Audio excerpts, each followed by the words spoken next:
All steps sign up for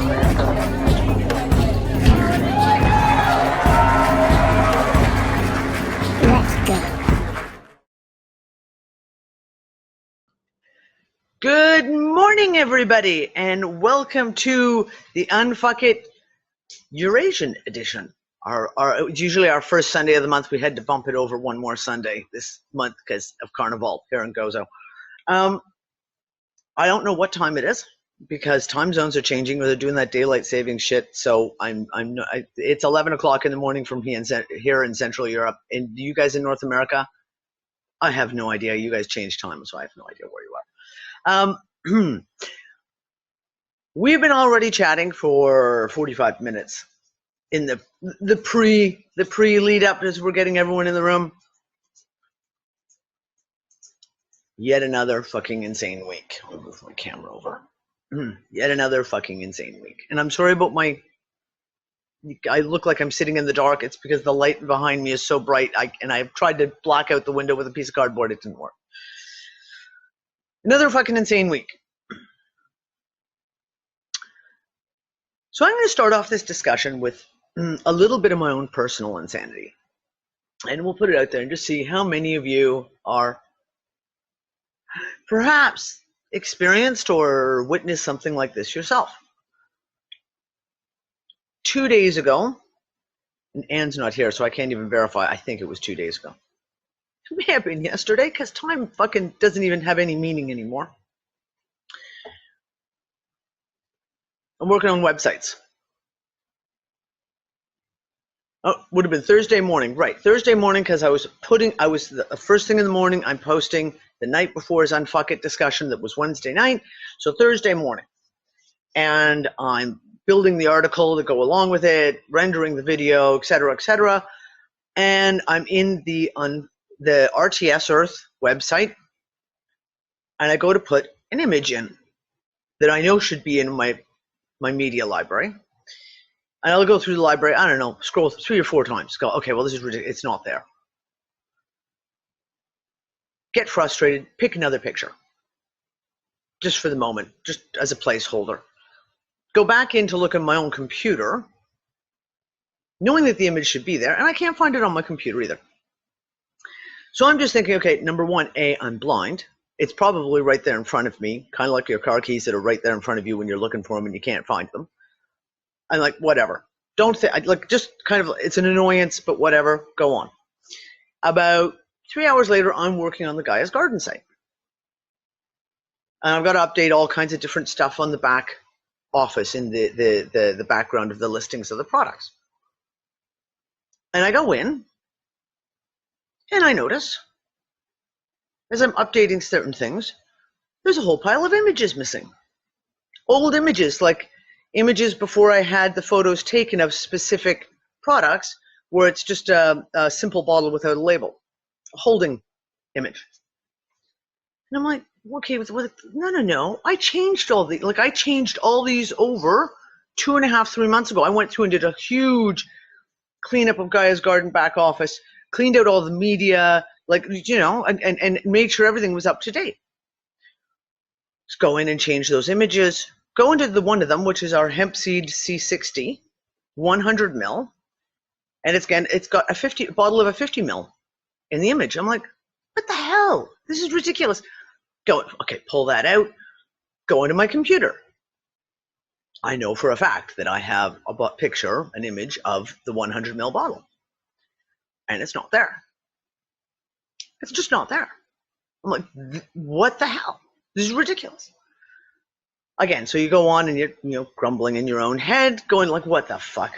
What the hell is going on? And I'm thinking at this point, something's wrong with the website. Like we had the problem with Unfuckers with the database, 2 months ago. And I'm thinking, okay, is the database reset itself to like an old version? Because as I'm going into the product listings, I've got notes written on some of the products from September that I know I've removed. I know that I've taken out. Go to update another image, an image that I know I have created, image that I know I've used. Go to my computer, because it's not in the media library. I go into the computer, it's not there. It doesn't exist. I go back into Unfuckers Unite, because I'm doing my kind of weekly update of everything. Go into Unfuckers Unite, go to do something, go to put up an image. The image is gone. And again, all of these images, I remember creating the images. I remember how I put them together, like as a graphics, how I put them together. I go look at my computer. The image doesn't exist. To the point that I go back into articles that I know that I've used that image for, and there's other images. And I literally was just like, what fucking universe am I in? What fucking reality am I in? Like, there were changes on the websites. There were changes in the product listings. There were changes in the images. And it wasn't just the online. It was my physical copies of them on my computer had fucking changed. And I'm laughing because I'd had a conversation with an unfucker, a friend of mine who's in South Africa. And last summer, because he's a graphics guy and a website guy, we were talking about those days when we're like, well, did we just shift? Because holy crap, did we just shift? And he's like, I was building a website. I went to bed last night. I woke up this morning. The graphics have all changed. And I'm like, what? And then the same thing, like 6 weeks later, he says to me, do you remember when my website all changed? He says, I just woke up and it's completely changed back to what it was when I rechanged it all. And I'm getting reports of like these kind of incidental, if you will, pieces of evidence. Little pieces of evidence that are coming up. And all this week was just fuckery. It's about the only word I can really come up with. It was just fuckery. And I literally send a message to Amina and Jules and Megan, and I have a little chat with us. It's like the astrology catch-up chat and I'm like, okay, seriously, guys, what just frickin' happened? And Amina's like, oh yeah, in her usual sarcastic self, it was so awesome. Oh, not much, just this planet moved to here, and this did this, and this, and this, and the new moon's in it now, and we just went to Mercury into retrograde like 30 minutes ago. And you're like, ah. So, same thing. This week has been a week of people shifting, losing their shit while they're shifting. I went from not being able to sleep to I had 2 nights that I slept, went to bed before midnight and slept until after 10 o'clock in the morning. Solid, like just out like a complete light. It has been crazy again. And again, we were talking about people being sick. How many people in our Unfuckers group, how many people who have just ended up in the hospital with serious problems, or if not they themselves, their significant other, their parent, their sister, their brother, their daughter, this kind of stuff. Absolutely crazy fucking shit right now. So I want to know, like when we talk, so I literally we shifted. Somewhere between Wednesday and Thursday, I'm not going to say we, I'll say I myself obviously have jumped and shifted into some other, because like the residual evidence is all around me. Even to the point of a message that I don't remember sending to someone. And they responded to my message that I sent to them, and I don't remember sending that message to them. It was just like a, hey, how's it going? Kind of, it wasn't like anything deep but it was just, and I was like, okay, I don't remember sending that message to that person. I guess I did. So that was my Wednesday into Thursday. And it's really funny because after the show Wednesday, which was like what, 1:45 before I had left, I was exhausted. When I left the show, I was like, okay, guys, I got to go to bed. I was exhausted. And yet I got to bed. I couldn't sleep. And it was, 3 o'clock in the morning before I finally actually got to sleep.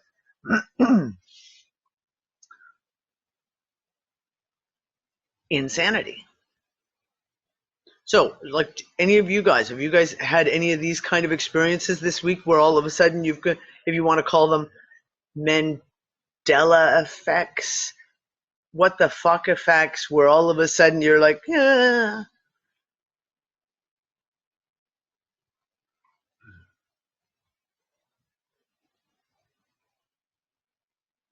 I'm just trying to look. I've got the Twitch. Hi, Twitch out there. Anyone who's with us on the Twitch stream? I'm having an issue with my Twitch chat. It's being kind of retarded at the moment, so just give me a second. I'm trying to see. Well, for me, Danny, I had, when I came back from the hospital, you know, I was looking at my pills. I noticed now I have, like, one extra pill I remember getting, like. Wait, like, one extra pill. That could be dangerous. Like, yeah, and there's like deaths, like people dying that have died before. Like there's a wrestler called King Kong Bundy. I knew that guy died like in the early 2000s. Like it's like, but he already died. Just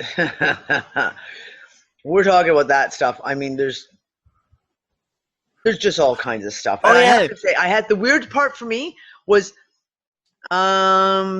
Jules, was it Friday morning? I posted the link to you guys for Suspicious Observers because he opens his daily report with literally an astrological, well, you know, this planet has just moved into this planet. And I was just like, since when has Suspicious Observers been adding astrological alignments? And I don't mean like, you know, I mean literally full-on astrology into his report. Like never. I was like, well, that's interesting. When did that fucking happen? Yeah.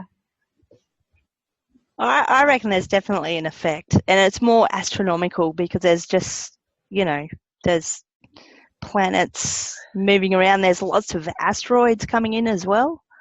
Dawn showed us a link. I can't remember what it was. I can't remember who. I don't think it was Ben from Suspicious Observers. It was something else, and it was tracking 2 asteroids over the United States, and he directly linked it to the Alabama tornado the other week. Okay, yeah. Dawn mentioned that. I never did find that post because it's Facebook and I can't see any posts. So unfortunately, I didn't see that post. I wanted to try and find that video. And this makes sense, right? If you have, well, that is the sloppiest cigarette I've ever rolled. Holy crap, I just rolled myself a sausage. Wow. Should pay more attention. If you have asteroids, comets, things like that that are coming into our atmosphere, that is going to have a physical effect on the electrical fields and could be even on the magnetic fields of the planet. So is it, you know, you have a large body that comes in, and let's talk about the electrical fields, and you get like some kind of an electrical connection between Earth, the planet, and that asteroid as it starts coming in that distorts the weather patterns. And next thing you know, you've got a massive tornado that's going through some area that's not supposed to have tornadoes at this time of year. We don't know because it comes back to this whole thing of like, well, trying to get researchers on board and trying to get researchers to look at all the information is virtually impossible.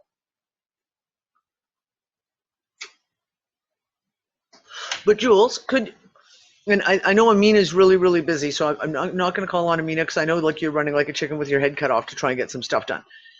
Could you give, just to put you on the spot, a brief outline of some of the shit that happened this week, astrologically? Because I know that it was like, you guys have been talking about this, like it's 90% of it's like way over my head.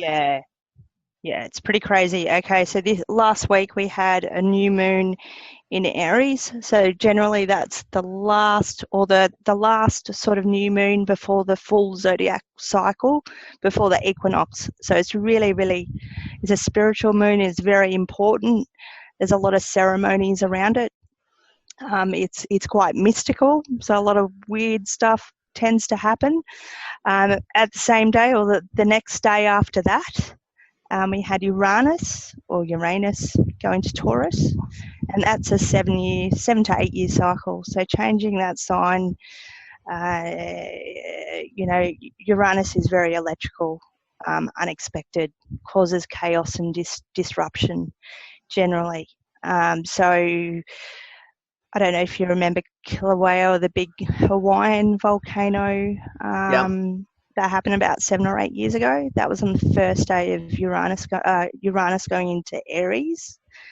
And then Uranus went into Taurus, and I think we had that 7.0 magnitude over in Peru the other week. So that was happening. And it's also conjunct Neptune. So it's really quite a foggy, brain fog kind of new moon. Like it's just, nothing's very clear at this point. So a lot of people are having medical problems as well because Neptune's associated with hospitals and psych wards and deep psych medical kind of issues as well. So it's been an interesting couple of weeks. And then Mercury went into retrograde this week. And Mercury went into retrograde as well. So that happened on Thursday, I think. I think it was my Thursday. Yep. Your Wednesday. So when you were talking about what happened to you just a few days ago, that completely makes sense with you losing all your photos. So this is the crazy shit. So I found when you guys were talking about the Uranus moving, because some of these things, for example, Mercury into retrograde happens, I don't know how many times a year. I guess it depends. 3 or 4 times a year because it's such a fast-moving planet. Right. From our perspective, it does go into retrograde quite often, and it's supposed to be a time when you're supposed to slow down, and shit goes wrong. Technologically speaking. So Mercury into retrograde, we're kind of used to it being multiple times a year. But when we talk like a major change, like you said, like Uranus going into Aries? No, Taurus. Yeah. Taurus. Yeah, it just went into Taurus. But that's once every 7 years. Like that's 7 to 8 years. Yeah. A major chunk of cycle to see a shift to. It is a major shift, actually, and I think since last year, I can't remember the date off my head, apologies, I've really only had about 4 hours sleep. She was up talking to me until 3 o'clock in the morning her time. I will totally take the blame on this. It was my fault. No, it's all my fault. You did tell me to go to bed, and I reluctantly did after a while.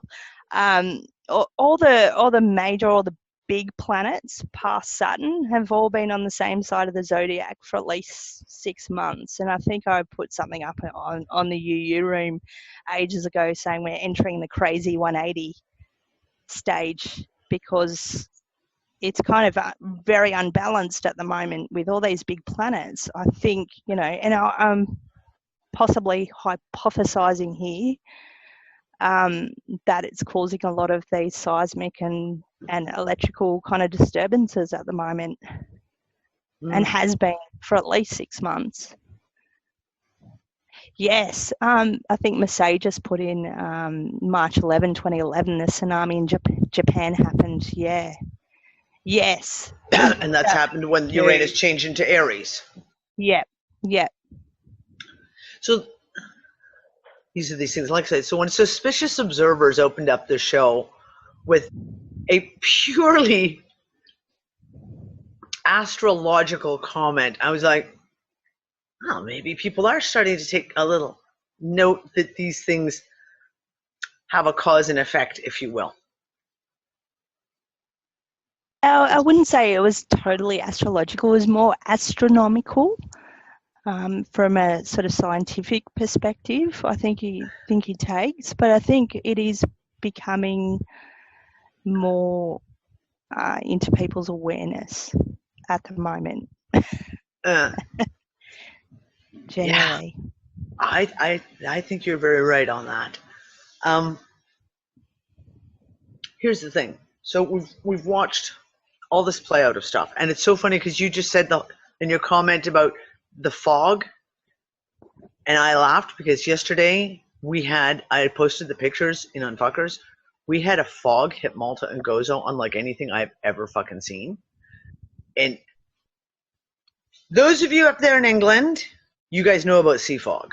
I know you guys do. I've been in England when one of those sea fog, I've been down in Dorset, when one of those sea fogs rolls in and you're instantly dripping. Like the fog is so wet, once you've walked through it for 10 minutes, like the water is dripping off you, your hair is wet, your clothes, you have to go get completely changed.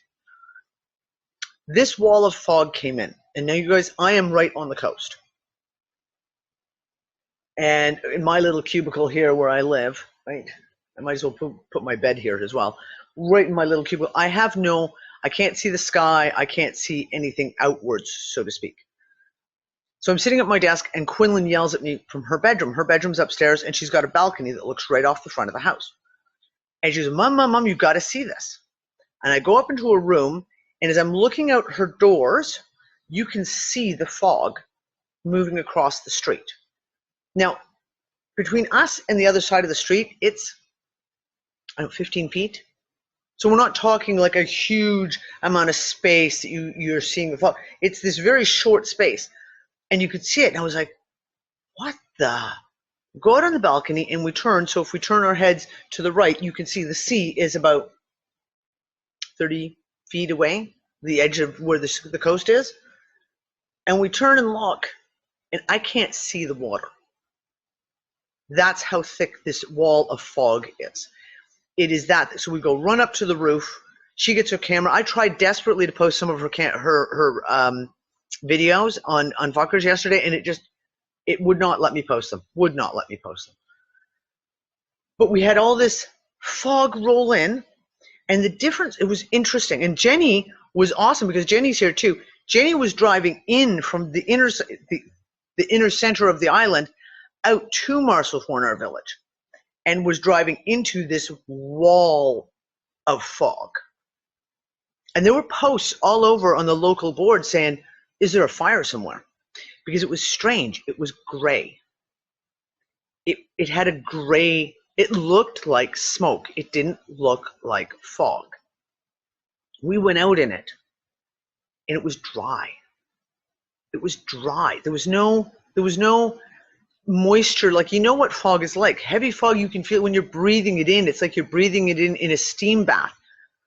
It was a dry fog. I've never fucking seen this before or experienced this before. And it came in like a wall. And later, it was supposed to be a gorgeous day. Before that fog hit, it wasn't morning. It hit at 1 o'clock in the afternoon. It was 23 degrees Celsius. We had plans to meet all our homeschool friends, a bunch of our homeschool friends, on the beach. So after this whole thing, I got the kids all ready. Around 2 o'clock, I would go down to the beach. And the whole sky has gone from this beautiful blue sunny sky to just haze. And we could see over the water, you could see another solid wall forming. And it was like a solid wall out on the water. And at one point, it seemed to move. So we have the Aula, which is a very steep hill on the other side of the bay behind the buildings. And all of a sudden, you could see the top was getting hazed out of it. And we're like, oh, here comes that fog. And then it just seemed to move off sideways, so it didn't actually come in. But the temperature dropped from being 23 degrees and sunny, I was out in flip-flops, to it couldn't have been more than about 14, 15 degrees. And I was freezing. It was so cold that after we sat there and chatted with everyone for about an hour and a half, I was like, I have to go home. I was chilled to the bone, like it was the deepest of winter. And I literally went home and got into a hot bath to try and warm my skeleton up inside my body.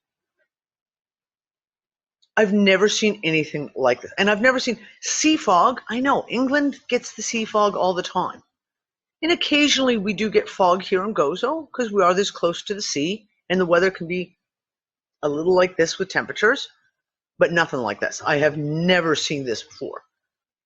It was so thick you literally could not, and it was gray. There was a gray color to it. I don't know. I don't know. I'm just going to hypothesize, and maybe Ben can jump in here too. But with all the lack of magnetosphere and the cosmic rays, and drawing all that moisture from the oceans and the water, it feels like we've got a lot of water in the atmosphere. But where I am at the moment, we haven't had rain in months, like literally months. I think we had a quick downpour of it at 10 minutes, and it literally bucketed down the other day. But apart from that, we've had nothing, and it's like 70% humidity at the moment. And maybe a week ago, it got really cold at night that we ended up having to get the winter blankets out. And tomorrow we're going to have 39 degrees Celsius during the day. So we're coming into another heat wave. So it's just up and down, up and down, up and down. I don't know. Ben's just put mushroom season. Mushroom season. Well, I mean, this is it. We had the cold here in Gozo. So that Arctic split happened in, we had the one that happened in January, and it brought the cold down. That's when all of Europe got just deluged with snow, etc. Or at least I should say Western Europe. And we got really, really cold. And then it milded up a bit, and then we got the cold again. This last week has been gorgeous here. We've had days where even on the cooler days, it's been 16, 17, 18 degrees Celsius. It got real after Carnival was finished, of course. You always get the really good weather after Carnival is finished. And now the Arctic, the polar vortex apparently has split again, and we're about to get just slammed again with seriously cold winter weather again. I'm out there washing summer clothes right now, pulling out my flip-flops out of the closet because it was so lovely. And now in the next 2 days, we're supposed to go down to could be as low as 5 degrees Celsius. It's March. This is spring in Gozo. This is not 25 years ago. By the end of February, first week of March, I'd be back up on the roof sunbathing. That's prime sunbathing time. Yay, awesome. It has been nasty. Oh, and that's the other thing. That low tide here still has not come back, and it is getting lower and lower. You don't have any sinkholes over there? I don't know. Not that I know of. There's no massive vortexes like the big hole with like a plug. Someone's pulled the plug and the water's draining out. I haven't seen any. But the water is at the lowest level I have ever seen in Gozo. And that's compared to just last year and the year before when I've come out and had in the news show said we have a low tide that is just insane. It's even lower. To the point of, like I said, the concrete pier is now got a rock beach forming on the other side of it. And the waves are rolling in on it as if it's rolling up onto the shore. The water's not coming back. In late afternoon, we get a little bit of a high tide. The water comes up about the Mediterranean does not have a vast difference between high and low tide. It's about this much of a difference between high and low tide. But in the mornings, it is so low. And it's now been 4.5 weeks. The water's never come back. So has Gozo lifted? Well, what if the water, where's all the snow coming from in the northern hemisphere? Is it evaporation, and it's just sucking the water out of the Med and taking it up and dumping it on poor Italy and fucking Greece and but not just the Med. Look at Australia. I mean, what's been really, really strange is like Jules just said, they've had nothing. We went for a drive. Well, it's about an hour and a half over the ranges, so it's about 2 ranges away. Out into sort of where the wheat belt and the cattle farming and beef farming and stuff is, and they haven't had a drop of rain, a drop. No. And that's not far from here, right? But we've had rain for the last week, And then, what day is it today? Sunday. 3 days ago, we got 150 mils in one night. Holy shit. So all my dams went from being almost empty. Well, sorry, 2 of my dams went from almost empty to they're now overflowing. The creeks broke their banks, but it's only really happening on the coasts and in grand solar minimums. Okay, that's interesting. These are the things. So when you look at like Schauberger's sort of stuff, he spoke about water cycles. So you had like a full water cycle, a half water cycle, and then basically a non-existence water cycle. And what it has to do with is the way that the oceans interact and the plankton. So the plankton, they breed or fart or whatever you want to call it, ocean cloud. Yeah. So they actually help feed the clouds, right? They're the beginning. It's a sulfur off-gassing. And with those clouds, when they float up and they come inland, normally we have trees. And those trees have certain bacteria and stuff like that and create certain particulate that then push those clouds up higher.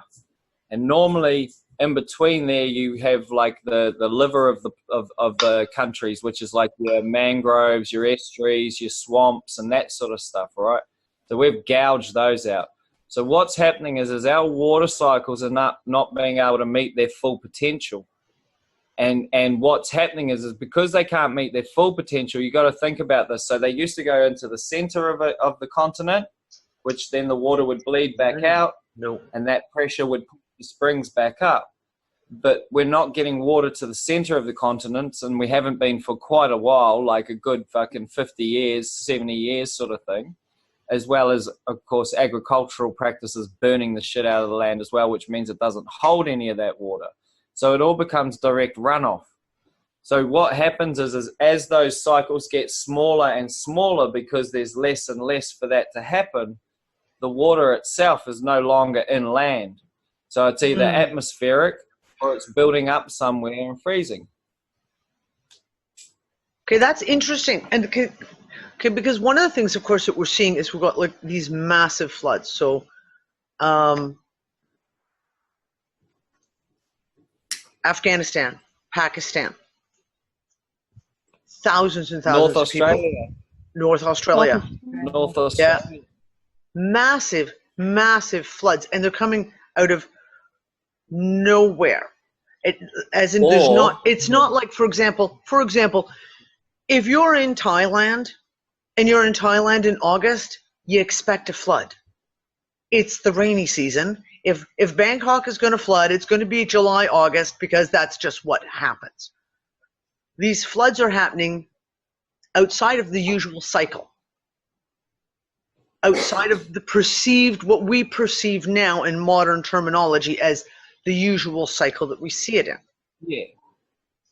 And we see, so Malawi, and I just messaged, we have an unfucker who's in Malawi, and I just sent her an emergency message saying, are you guys okay? Malawi just had massive flash floods. They've got no electricity, they've got no running water, and a huge portion, thousands and thousands of people have died in a massive flash flood that came out of nowhere. Well, it came out of nowhere under our microscope. Yeah, that's what I'm saying. By mainstream, the usual way of looking at things, it was not foreseen. It was not foreseen by those who look at the mainstream meteorological shit and say, oh, well, it's flood season or it's drought season. It's because most of them are looking at terrestrial weather patterning. Of course. And not looking at the external influence, right? So this big rain that we just had actually coincided with the coronal hole that just happened. What was it? 3, 4, almost around when Mercury went retrograde. So we got this huge dump in sunspots. Water producers. They produce water on our planet. So, but this is, for me, because I'm always trying to tie the pieces together, right? This we do know. Okay, we look at the sun and we say there was a C-class solar flare last week, and I think it was Thursday or Friday. Now that's the highest thing that we've had in pretty much a year, because the sun is literally so quiet. So we know that there's geological events that are tied to CMEs, solar winds, coronal holes, solar flares, etc. But what we're seeing now is the fact of the much smaller events. So that coronal hole that you were talking about was like that fucking big. Like literally. It was like someone stuck a finger, just went, there we go, we'll just put a hole here. It was minuscule. The type of thing that, like I say, 5 years ago, we wouldn't have even taken notice of it. It was so small. A C-class flare, 5 years ago, we would have been like, seriously? Seriously, that's not even worth putting a note about. Yet now, these very small events are extremely geo-effective. We are seeing the direct ramification of now on these small events that we'd never witnessed before. That we in modern science, Sorry.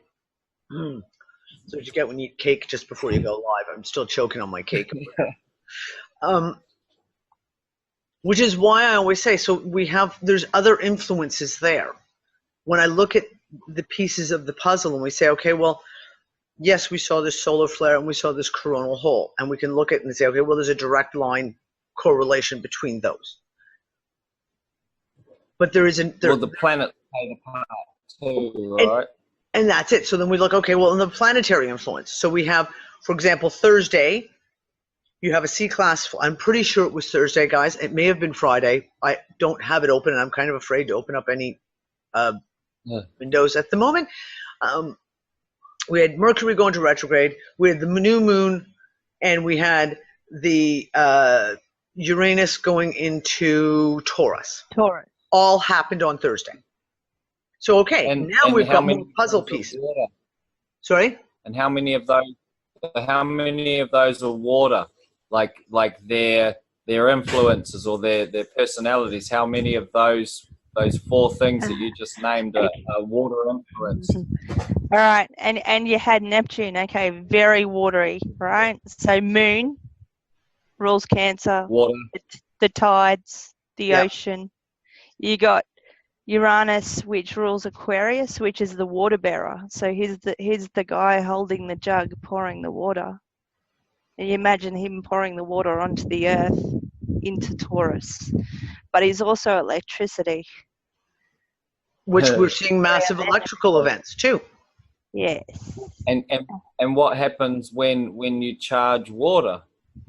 You create ozone, so it splits it and makes it more what we would call vast. But see what I'm playing with right now? Yeah, cool. I would love to turn my camera around and show you. I'll just say, you just brought up ozone. I just happen to have a bottle of homeopathic ozone sitting right on my desk right here. Awesome. And then you've got Neptune, which is Poseidon, the trident. Mm-hmm. And then on top of that, you have this C-class solar flare. So you basically just have water being charged by water, being charged by water, being charged by its charge. Into the earth. Okay, and that's just it. Water being charged into the earth and into the atmosphere. We've got to look at some of these other pieces, right? So we're looking at the massive lightning storm that happened in Southern California. Same thing happened last week. 1,500 strikes in one spot in 5 minutes, I believe it was. But again, California, tectonic plate, tectonic shifting, and we said, what is the rock that's underneath that bedrock there that's causing it to be let's call it an electrical plasma hotspot? Well, yeah, conductive zone. Exactly. So, and water. What else is it? California, massive amounts of water. So, well, and see, just quickly there, I just want to add in there. We can't just look at it as like pouring, because heaps of people go, oh, but what about all the droughts? these planets are controlling water Yes. on And Earth. drawing water back into the atmosphere, because Uranus, Right. he's a sky god as well. He's an air Oh, element. He's an air element. that's interesting. Trickster, isn't he? Hey, he's like Isn't Thor. he a trickster as well? He's like Thor. He's like Thor. He's like lightning, electricity. But he's pouring the water. He's controlling the water.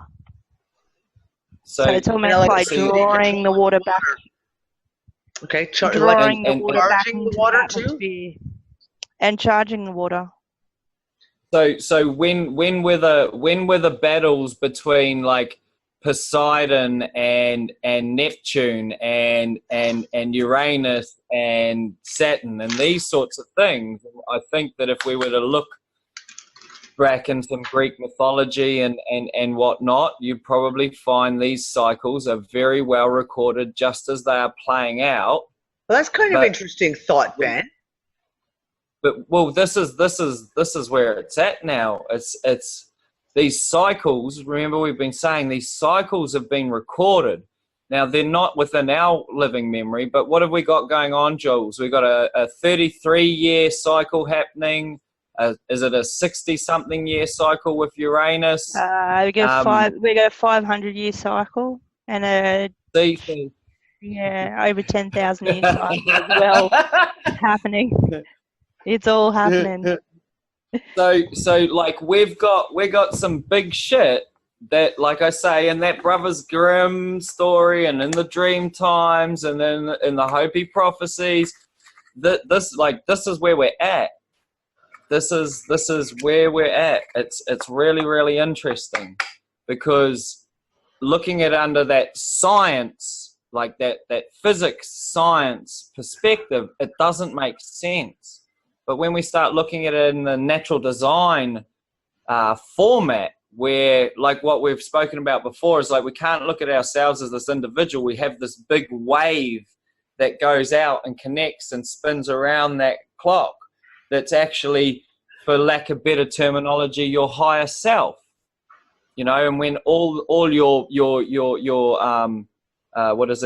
birth chart plays out, that's when you're in your sort of fullest. So it starts playing a far more pivotal role in what's going on down here. Well, and this is it. That's really the mythological aspect. So we look at, for example, Ben, you've talked a lot about the Origines and their legends, their stories, etc.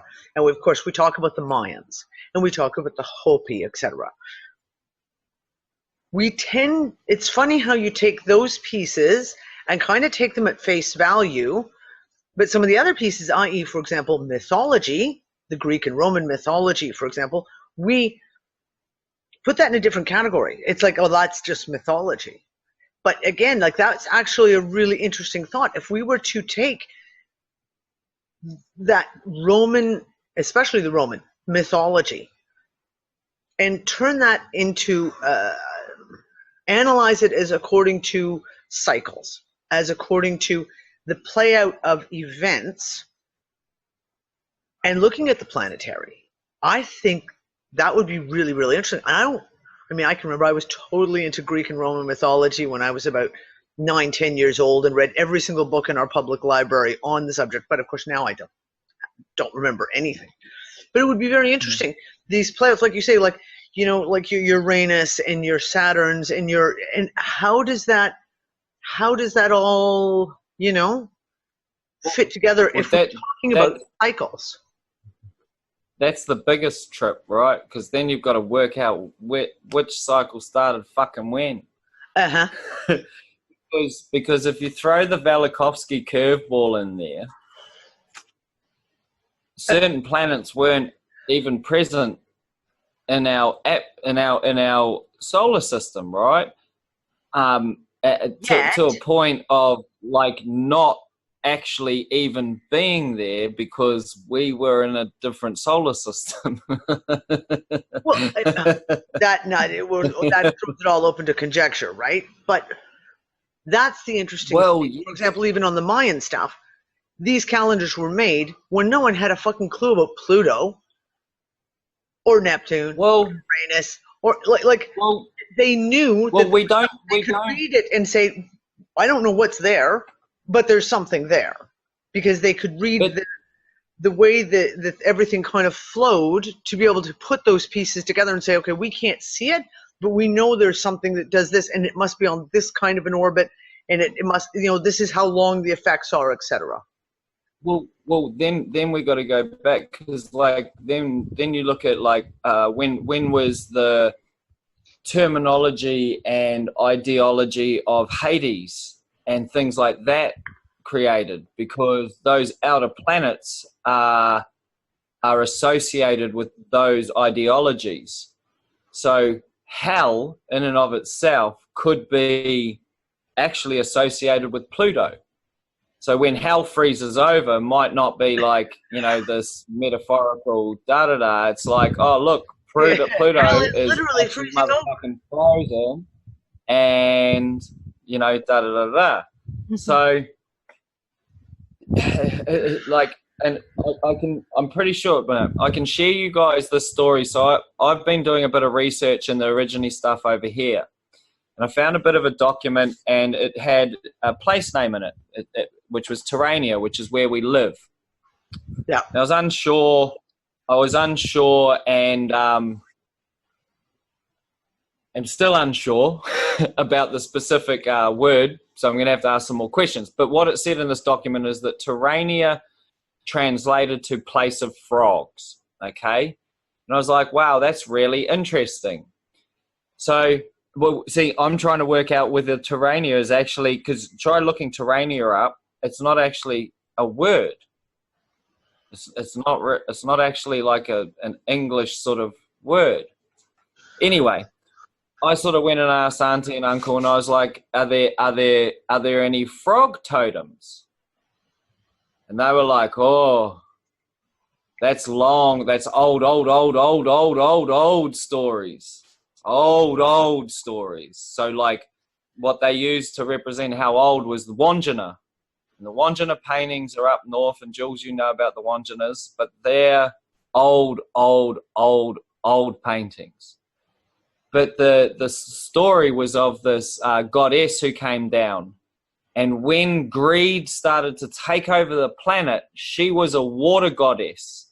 So she took water from the earth until greed was gone. And there's some falls just north of here called Delumi Falls. And those falls are created from a warrior that came and struck this goddess, who was mistaken to be a witch and evil, but she disliked the greed that was transpiring. And as he struck her, that's how these falls were created, right? So I sort of turned around and I went, so frogs, and I'm not outside so you guys can't hear them, but you've heard them before, right? Oh, my frogs out there. Yeah, your damn frogs. So I'm sitting there and I'm like, this is starting to sound like Psycho Auntie and Uncle. So here we have a very, very, very, very old Dreamtime story that is starting to kind of coincide. So these guys are saying that they've never seen the river dry like this, except when this thing happened. So what was the outcome, if you will? Like what? Well, the water got released. The water got released once the warrior struck Garangdang, and the waterfall was smashed into, he smashed into the rock, and it opened up and the water came out, and that's how that river was started and that falls was started. Huh. So and this is what I mean is so we could find this cycle potentially in Greek mythology, but that Greek mythology might be a rehash of Mesopotamian. Sumerian. Mesopotamian might be a rehash of Sumerian. Yep. So even the Roman stuff is pretty recent. Yeah. In terms of astrology, you have to go back to Sumerian, Babylonian times before that, even Hindu, Vedic sort of astrology as well, because they're looking at fixed stars. They're not looking at planets necessarily, because some of those planets weren't there, essentially. They weren't discovered, but they're basing their astrology on fixed stars, which is like Orion, the Pleiades, and the other fixed stars, Sirius. So things which are, fixed and have been in the sky for Ever. millennia. Yeah, since human existence. Yeah. Essentially. Well, see, and that's a very good point, Jules. Is that those particular constellations, of course, go. It's kind of like music, right? When it has a good vibe, it goes across boundaries. Like that's something that fucking evolution cannot sit there and really prove, because some stars are not visible down here, but they're known of, and vice versa, right? So there either was global mapping, and therefore everyone knew about it, or there's something else there. Yeah. And let me tell you, as someone from the northern hemisphere going down to the southern hemisphere, looking up and seeing your constellations flipped upside down really fucks with your head. I'm just going to say, it really does fuck with your head when you go, but that doesn't look right. This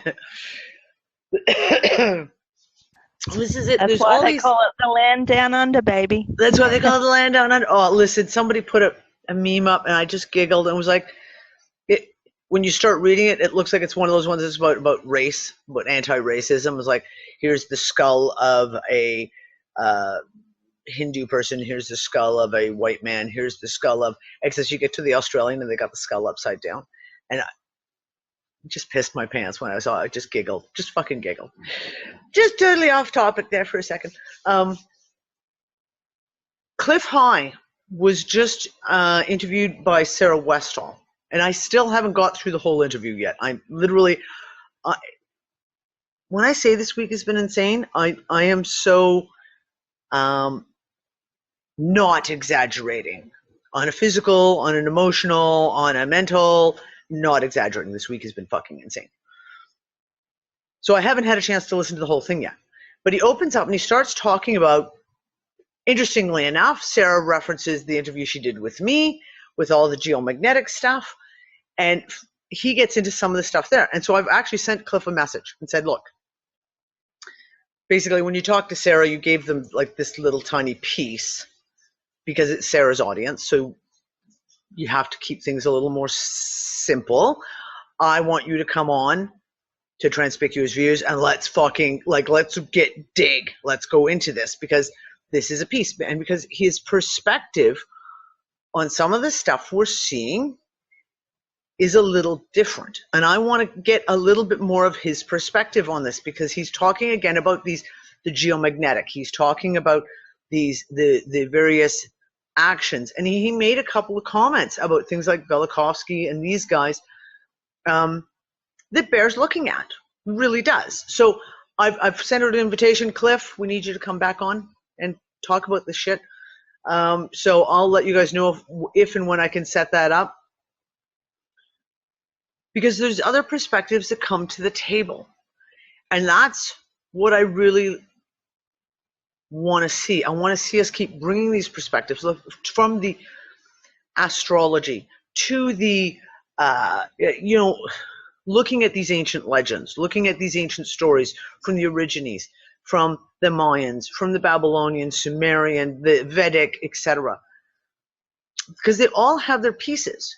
So like I said, I don't follow, and it drives me fucking nuts when people have to lash out and classify everything as a troll, a shill, etc. I will use Suspicious Observers as an example. He'll put out a piece, and then people will immediately lash out and go, oh no, he's just a psyop, he's just a and I'm like, no, you know what, this is bullshit.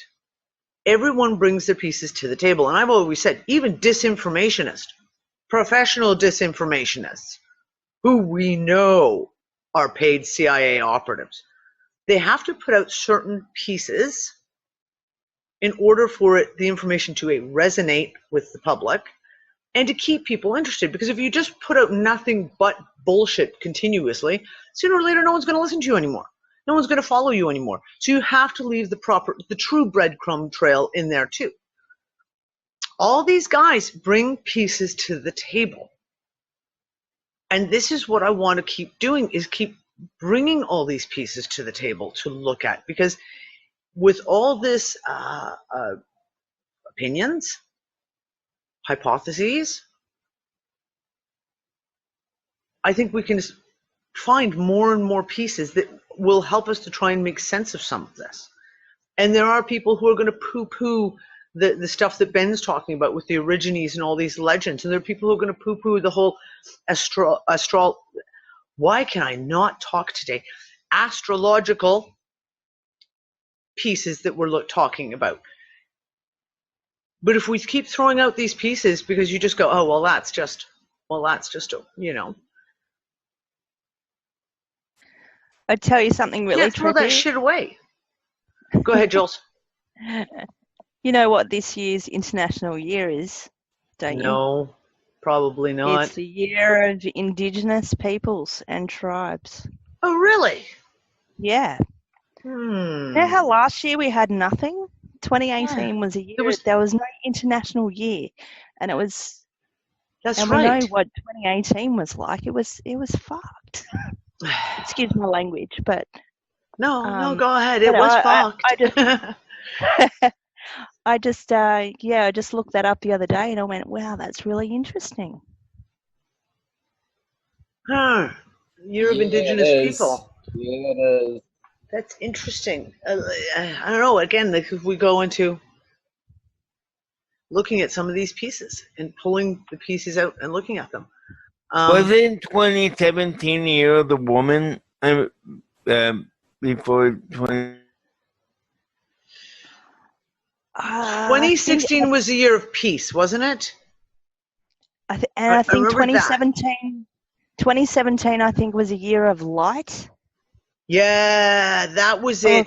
That was it. The year of light, or yes, I remember that because all of us were like. 2018 was nothing, and we're going, well, is that the year of? What was 2016? Sorry. What was 2016? I can't remember. There was this 2016 and 2017 were real fucking interesting. I remember because we talked about it on the One People show. Well, we're sitting here talking about like fucking cycles. Yeah. And if you just said the year of peace, and then the year of fucking light, and then the year of nothing, which would kind of be the year of darkness, no? Something like that. Do you not, like, does that not, start seeming like some kind of procession of like some kind of exoteric maneuvering? Genesis, perhaps, something along those kinds of long. Well, it's interesting. So go ahead, Jules. Sorry, I've just pulled it up. 2016 was the year of pulses. Remember That's that? right. That's right. I do remember, and they never made any discernment whether it was about beans or pulses. Sound. And the next year was the year of light. Yeah, I think so. No, year of light was 2015. 2015 was the year of light. 2016 was the year of pulses. 2017 was a year of sustainable tourism for development. Oh my God! What, there was a year for that? Pulses, nitrogen fixing. And then nitrogen, or are we talking about methane? Really, we're talking pulses. Or corporatism. Corporatism. Yeah. So this year is Indigenous Languages and International Year of the Periodic Table of Chemical Elements. What? Oh, that's interesting. Do you have any idea how many times Nick and I have pulled up the periodic table in the last, month alone? I know, right? What does that tell you? It literally, Ben's showing you his wall with the periodic table behind him. Guys, sorry, just a quick question. Yeah, Fred. Who, because that for this, what we're talking now, it would be interesting to know who or what is the body of idiots or whatever who decides what the year is. Well, Is that I know the UN Year body of Light and the Year of Pulses was put out by the Vatican. I know for a fact that was put out by the Vatican, It's put out by the United Nations, by the UN, the UN. by those bozos. Yeah. Bezos, bozos. Yeah. Yeah.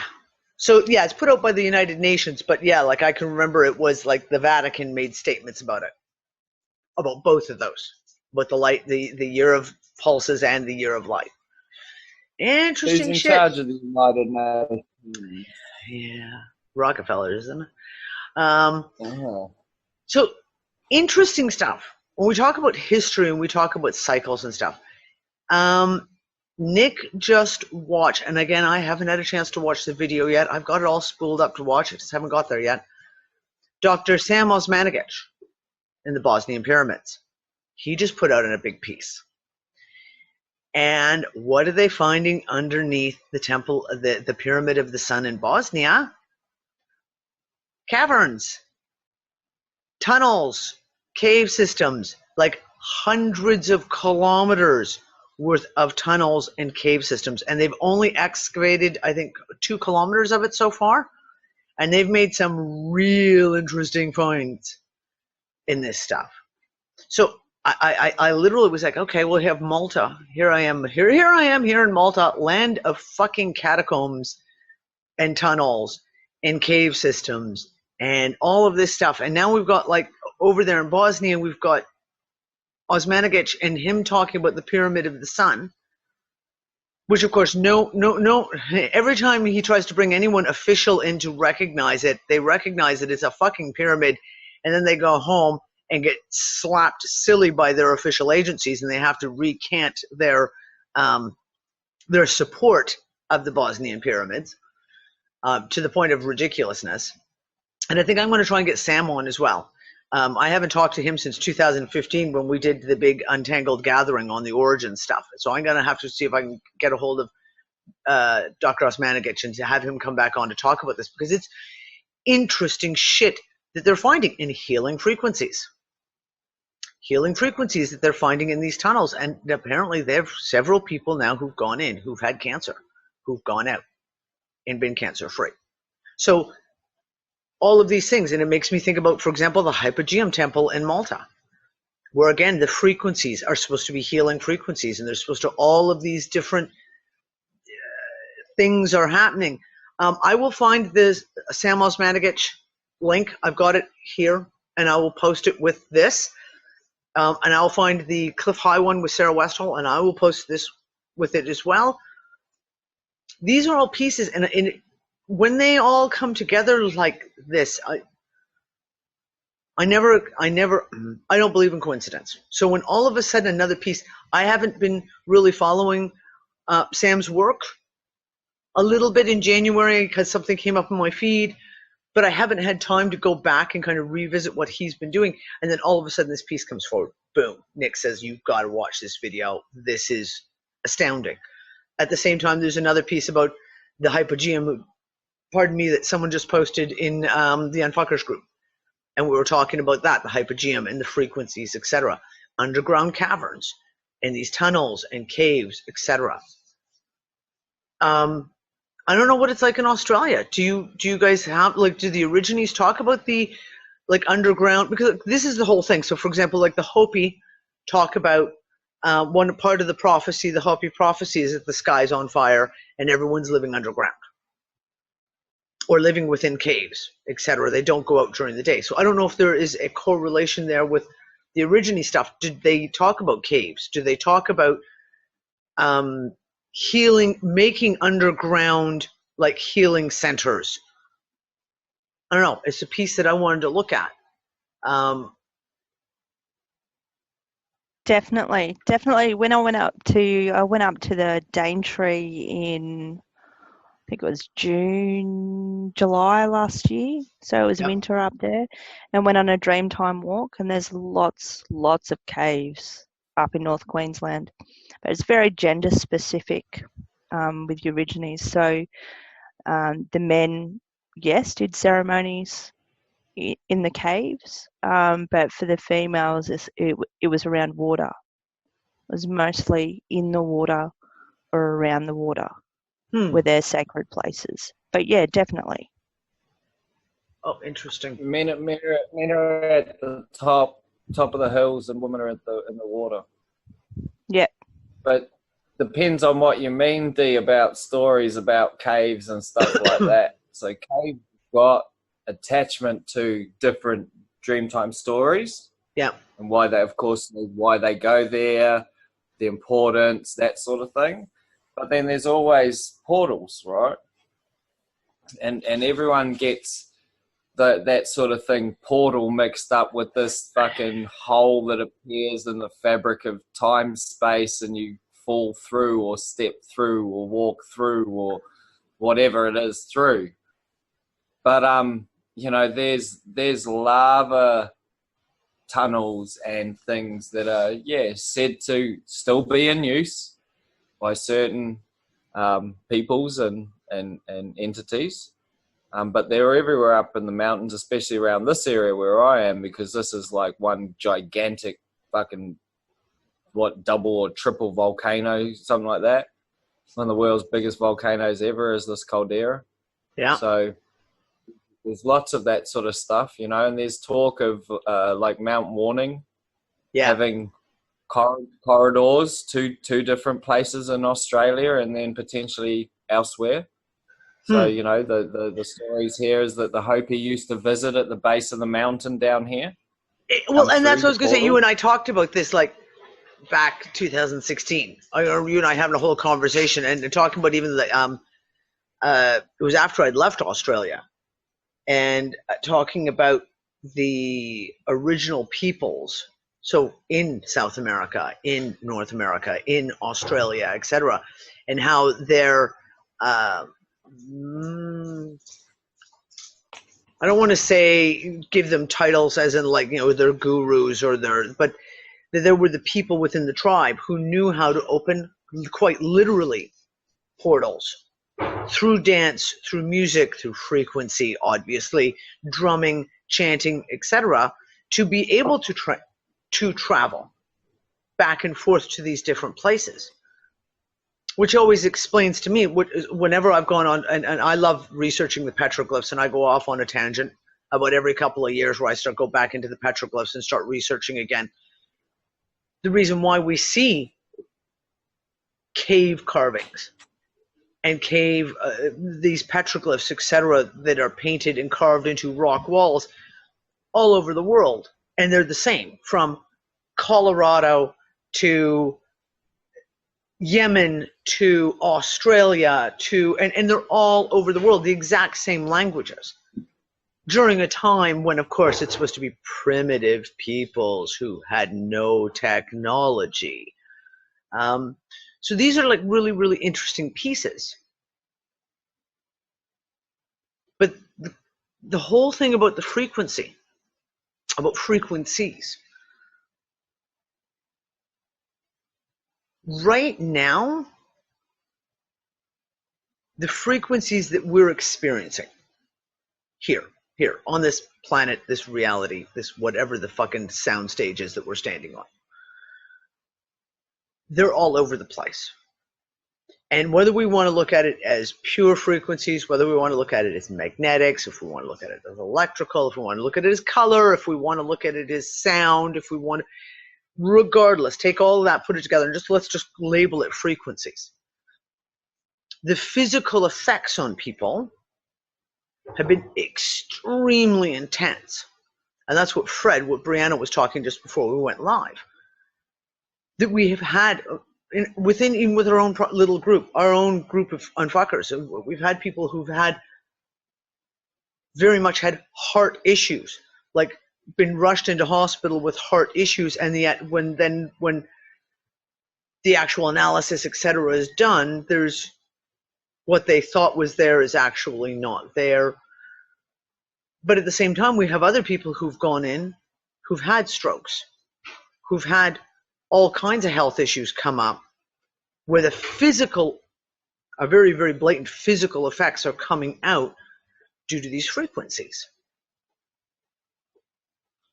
And it's really, really interesting when we try and look at some of this stuff. So for example, because we're talking about frequency, and it seems like, well, everything comes back to frequency, doesn't it? Emotional frequency, mental frequencies, our physical, every realm that we see, touch, taste, sense, smell, etc., all seems to be, it's all about these frequencies.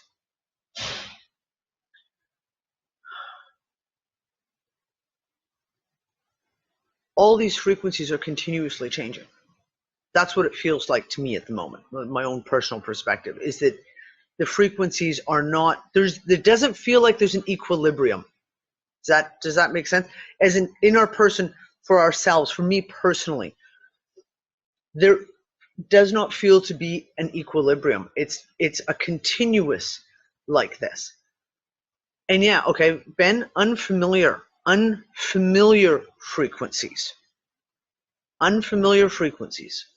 And when we look at it from, for example, of the stuff that's coming in. So we've got cosmic dust coming in. We have cosmic rays coming in. We have different various frequencies of ultraviolet. Now, we only categorize ultraviolet as A, B, and C, but that's just because that's the categories our scientists have put on it. That doesn't mean that there isn't E, F, G up to Z that we have not categorized, or subtle frequencies in between each of these, because you have to remember each category of A, B, C of ultraviolet is a range of frequencies. And as we are, everything feels like it's in flux. Everything feels like it's extremely in flux right now. And we may not comprehend the reason why. We may not be able to pinpoint and say, this is why this is happening. But it is in flux. And it affects everybody differently. And sometimes you have people feel the same thing at the same time. And sometimes you don't have people feeling the same thing at the same time. And sometimes you're having people feel the same thing at the same time on completely opposite sides of the planet. But we're watching all of it. We're watching these frequencies just fluctuate. And it feels to me right now that there's zero equilibrium. That for me to maintain my own homeostasis is a balancing point that's almost minute to minute now. And it's kind of like what Brianna was saying earlier before we went live, that you may have your thing that you go to, you have your go-tos. And I've talked about this, where you have for me, it is essential oils. You have a go-to, this essential oil. When I feel like this, I immediately grab that essential oil because that's what I use. That does not necessarily fucking work anymore. And we have to be, pardon me, really kind of fluid ourselves and in tune with ourselves. Oh, and that's a fucking good question. Oh, okay. And just dropped the bomb into the chat there. Well, yeah. Are we supposed to hold our homeostasis, or are we letting go into something else? Oh, fuck. You just had to, didn't you? You just walk in here, and you just walk in and drop and go, here you go, have a little bomb. But just when I think I might have a handle on shit, no, there comes Anne. And Anne just woke up. Anne just woke up, and she's still in dream time and dropped a bomb. So I think we should actually kind of really pay attention to this one. It's a good question. Some of our disequilibrium, because we are desperately trying to hold on to the norm. Attachments, yeah. What we consider has in the past been our equilibrium, our norm, and maybe we're not supposed to. What is the past but attachments? Yeah. Because now's now, right? Now's never happened now. Even if we've sat on this chat show in a million lifetimes, on a million dimensions, in a different timeline, it's never happened like this. See, so even if we can remember all those experiences from all those chats we've had on those timelines and those dimensions and those blah, blah, blah, blah, blah, they're still not this one. So instead of approaching it all in cycle and going, these are the markers and these are the influences that those markers bring, it's like right now we've got 10 children feeding off 6 boobies. Yeah. All the planets are in 180 degrees. The sun's probably our biggest charging unit, and they're all trying to feed off the 6 titties off the, in that zodiac. So that extra charge that Earth normally gets is being divided by at least another 1 or 2 planets, right? So there's your magnetosphere gone down. But there's other things, and that's why, remember, you did your I know you want to crack up at the titty one, but it's a good metaphor. It's a good metaphor. What is in front of your camera? A fly. It's Seriously? quite interesting. I'm watching it. Oh, yeah. You have a fly in front of your camera. There's a fly in the ointment here. But that's the whole thing, right? Is like right now we've had markers left that have been left in cycles or parables or phrases or myths and legends, and they're so long ago. That's all they are. We stopped, even to the point where the planets are actually named like the last major non-monotheistic social organization that occurred. All the planets are named after their bloody gods. Yep. And we're just like, oh, they're planets. It's really interesting because, Anne, I think you hit it smack on the head. It's like we are sitting there going, this is what a human being is. This is what a human being is. I don't feel like a human being. It's like, well, hold up. What is a human being? If a human being is up to 10 times more fungi and bacteria than it is human cells. So it's like you experience your bacteria's reaction to universe, and that's your observation, and then we've manipulated that into feelings and emotions because our bacteria are just farting everywhere. It's like... Ben, I love you. but in all honesty, No, I get it. No, I fucking totally get it.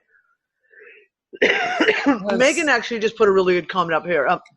If we look at the larger scale astrology, we're traveling into different density, higher up. So we have to eventually shift as well, not just in consciousness, but physically.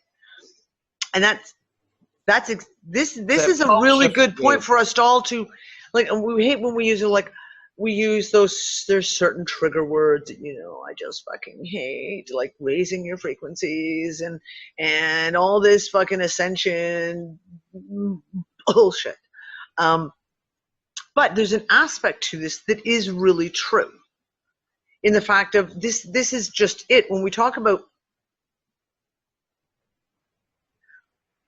all of this shifting, and if we keep trying to hold our homeostasis, our equilibrium in what we consider, what was balanced in the past, which was balanced in the past is even just, and this is the joke.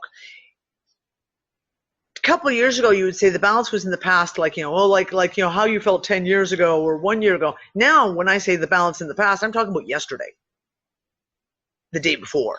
Exactly. And I'll give you a prime example of it, and this was so fucking funny. Ann and I had a conversation. This was about 3 weeks ago. And Ann was sending over a remedy for my daughter, and she was like, is there anything else that you need? Homeopathics, whatever. And I was like, yeah, can you send me a fucking remedy for me? Because holy fuck, something that'll just, And it's like, yeah, I'll put something together for you. And literally, it arrived here, 3 days later.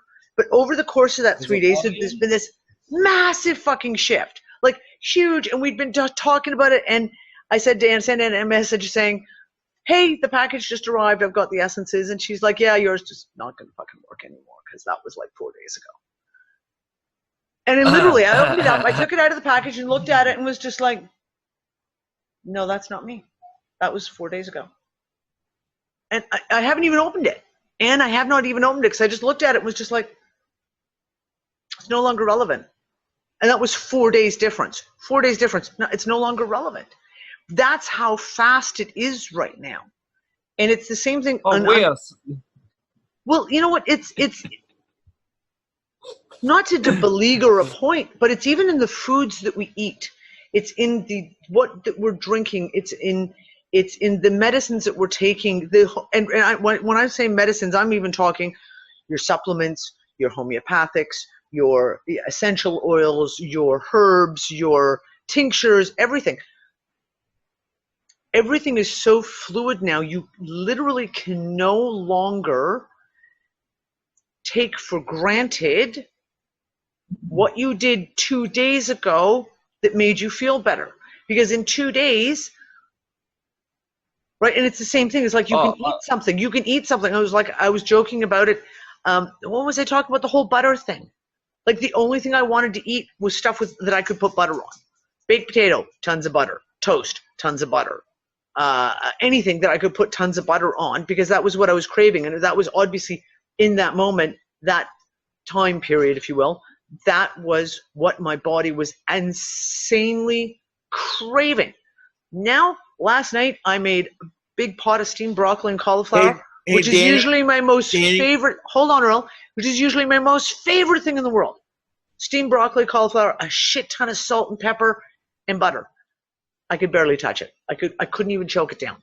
Could not even choke it down last night. Go ahead, Earl. Has your taste of butter changed? For me, it has. Like, nope. For me, butter is more creamy to me now than I remember it. Like, it tastes, no, not really. But I'm just going back.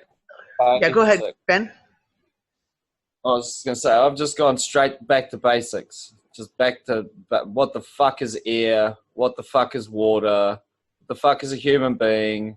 What the fuck is fire? And that's kind of where I'm sticking for now. And when I work those bits out, I'll further allude to. And Ben, I completely get it, because that's the way your brain works, right? Like, so for the same thing with me, I can spend this time trying to analyze these pieces, but for me, I've gone down to, because I've got a family and I've got kids. My kids don't want to eat right now. Okay, Logan and Kira have barely eaten in 2 weeks. I mean, literally, the things that they normally. I made tortellini with tomato sauce with like ground beef, like a bolognese type sauce. And I made Alfredo sauce, and it was the type of thing. I barely choked back my bowl. Kale ate half of his. Logan and Kira wouldn't even touch theirs, and they ended up having, I think, fried egg on toast for dinner. No one is. It's like I said to Kale, who is the apple fanatic in the house last night. Go have an apple. He's like, I don't want an apple. Like, you always want an apple, and we got a good bag of apples this week. He's like, yeah. No, I don't want an apple. Zeke's been very similar. And the kids are really, really straight up. Like, I have been really, with my kids, been like, you guys eat what you want to eat. If you don't want to have tortellini Alfredo, okay. So then you need to eat what you want to eat. Figure out what you want to eat. And they're eating like minuscule amounts. All day. Logan goes almost the whole day without eating anything. He might have a carrot stick, or he might get a handful of crackers. But he goes almost all day. And Kira's the same thing. They have hardly been eating enough to sustain a bird. I'm not worried. Are they as a mom, I know. Say again, hon? Are they outside? Are they outside a lot? No, they haven't been. They haven't been. They've been inside. They've been completely inside. They've only been outside a couple of times. Well, exactly, in light. Exactly, yeah, in light, I was and sunlight, etc. Like, what are we? But they've not been. What are we receiving? And that's interesting, and that's what, Ben. This is what I'm saying. Like, each day you have to analyze, you have to re-look at these, our theories and how we feel about things. Last week, I was all about the chocolate. I was literally, I had a lovely, one of my viewers sent me a care package. There was so much fucking chocolate in this care package. It was unbelievable. Like, my kids' eyes just about came out of their heads when they saw how much chocolate was in this. And I was just like, oh, chocolate, oh, chocolate. I have a chocolate bar sitting up there. I haven't touched it in 3 days. And it's open, sitting right in front of me. I could literally right now grab a piece. I don't want it right now. What about another thought of the stuff not really being real? And I don't mean in the sense of like fucking holographic or anything, but in the sense of like, as we've discussed multiple times, it's like the food that we eat, all of it, is only like 150 years old. Yep. You know? Yep. It's like it's all modern, and it's all been whittled down to a very minute. What am I calling it at the moment?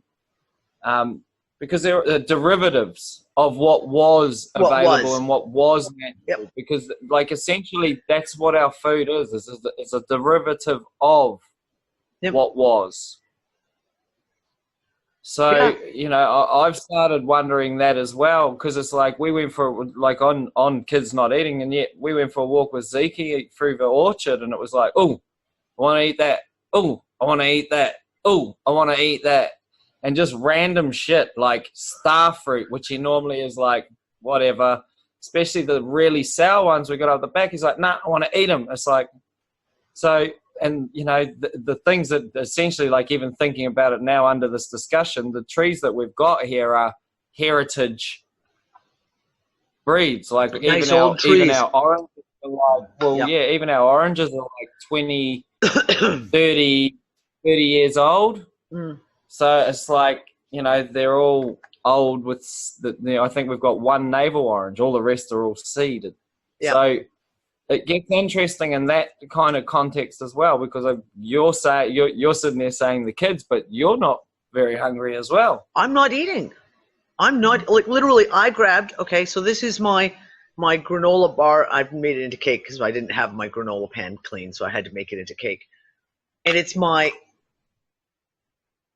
go-to when I'm like this and I can't eat, because it is my own recipe and it has got so many nuts and seeds and good stuff and dried fruit, and so it's one of those things that it's high protein. I can grab a bar of this, shove it in my face, and then just keep going and know that at least I've had something nutritious in my stomach. I've been living on this for a week. I don't eat during the day. Well, I can't eat. I literally, food. Ugh. So that's why I said, like, I listen to my kids. My kids are like, they don't want to eat. Okay. If you don't, well, I'm not going to. Can I chuck Yeah. Can I chuck a proper trip in there? Yeah. Because and just put in there, where was it? Something like we don't actually need to eat at all. We can live from pure energy. So I listened to Cara St. Louis released a show on food, one of her briefs on one of her upcoming books, and she made a very valid point. And of course, you know, me and my what is air, what is human, you sort of sit there and go, yeah, okay, but you do realize a human being doesn't digest anything. No. So we actually currently, through mastication, live off the waste product of our microbiome. That's literally what we do. Yeah. So like we sit there and, you know, oh, we need to take this vitamin and we need to take this vitamin and that sort of stuff. But vitamins aren't vitamins; they're acids, right? Yeah. So the body transmutes them, or the microbiome transmutes them. So you've got two ways of. We've just lost Ben, I think. Ben. And I just a little heads up to everyone. I've just lost the Twitch chat. So I can't reopen it again without having to open Twitch, and that would. Absolutely. Ben, you there? Absorb the waste. Ben, Yep. we Oh, lost you for about a Yeah. minute. Okay. Well, I was just sitting there sort of saying is like, And we lost you again. Okay, I'm chiming in real quick. Okay, Fred, chime in till Ben comes back, because apparently Exactly. He froze. he's gone. For the Twitch, guys, if you have questions, don't worry. If Danny lost the Twitch, type your questions and I'll copy paste them in Yes. our call. You will see it. And Thank about you, the Brianna. stuff, yeah, real quick also about the food stuff. Because you were talking about making all this nice sauce and try to build up an appetite. What if the simpler, I find it with me, the simpler thing, like you're making pasta, instead of making a sauce, just fucking put a little bit of butter or a little, a bit of olive oil and just make it completely simple. Simple foods, simple Yep. tastes. And we've literally done that. Like, I can't tell you how many meals Oh, we've yeah. had in the Yeah. last 2 weeks that have been literally just like, hey, number one, I don't want to cook. And it's been like eggs on toast with some slices of cheese or slices of tomato, or do you know what I'm saying? Because this, and I hear you exactly, like it's like the more complex, it's like the more things there is for the kids to dislike. If literally, the more shit you put in it, the more the faults that they can find with what you've just put into it. And that's what we've done. Like, I've been back, like dinners have been like rice, steamed vegetables, and things like that, because no one is just feeling it right now. but see, we once again, it's like, this is coming from me, so I have to be very careful because I don't eat a massive amount regardless. So it's hard for me to kind of step in on the on the eating regularly. But is that the whole, is that part of the thing? Are we looking at this like, oh fuck, it's lunchtime, regardless of whether it's 11 or 1 or 2? Yep. And the simple fact that you weren't even actually hungry, you've gone and associated it with a norm. Yep. Where things like right now, light phases are literally changing on the planet. Like, you guys are coming out of winter into spring and then into summer. So the light variances that change alter our like our entire metabolites, our microbiome, yep. Our sleeping patterns, yep. All of those sorts of things. So we're in those fluxes as well, and we've got to always remember to take all those bits and pieces into consideration. I just want to quickly go back to that whole thing is we really have to think about, like, human beings aren't the ones digesting this stuff. Well, and like, which adds in. Well, you even said it, like, we're in this shift of seasons, right? So you've already got this light shift. We're in this shift of planets, which we've talked at the earlier part of the show with all the, fucking God knows all this insanity.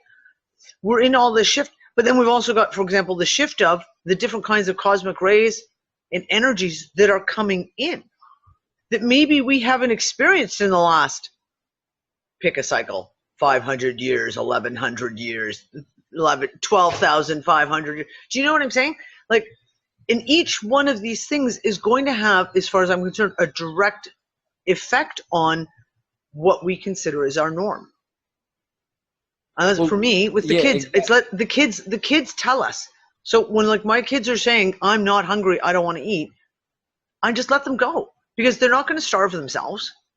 They will eat they will eat what they want to eat when they want to eat it. So.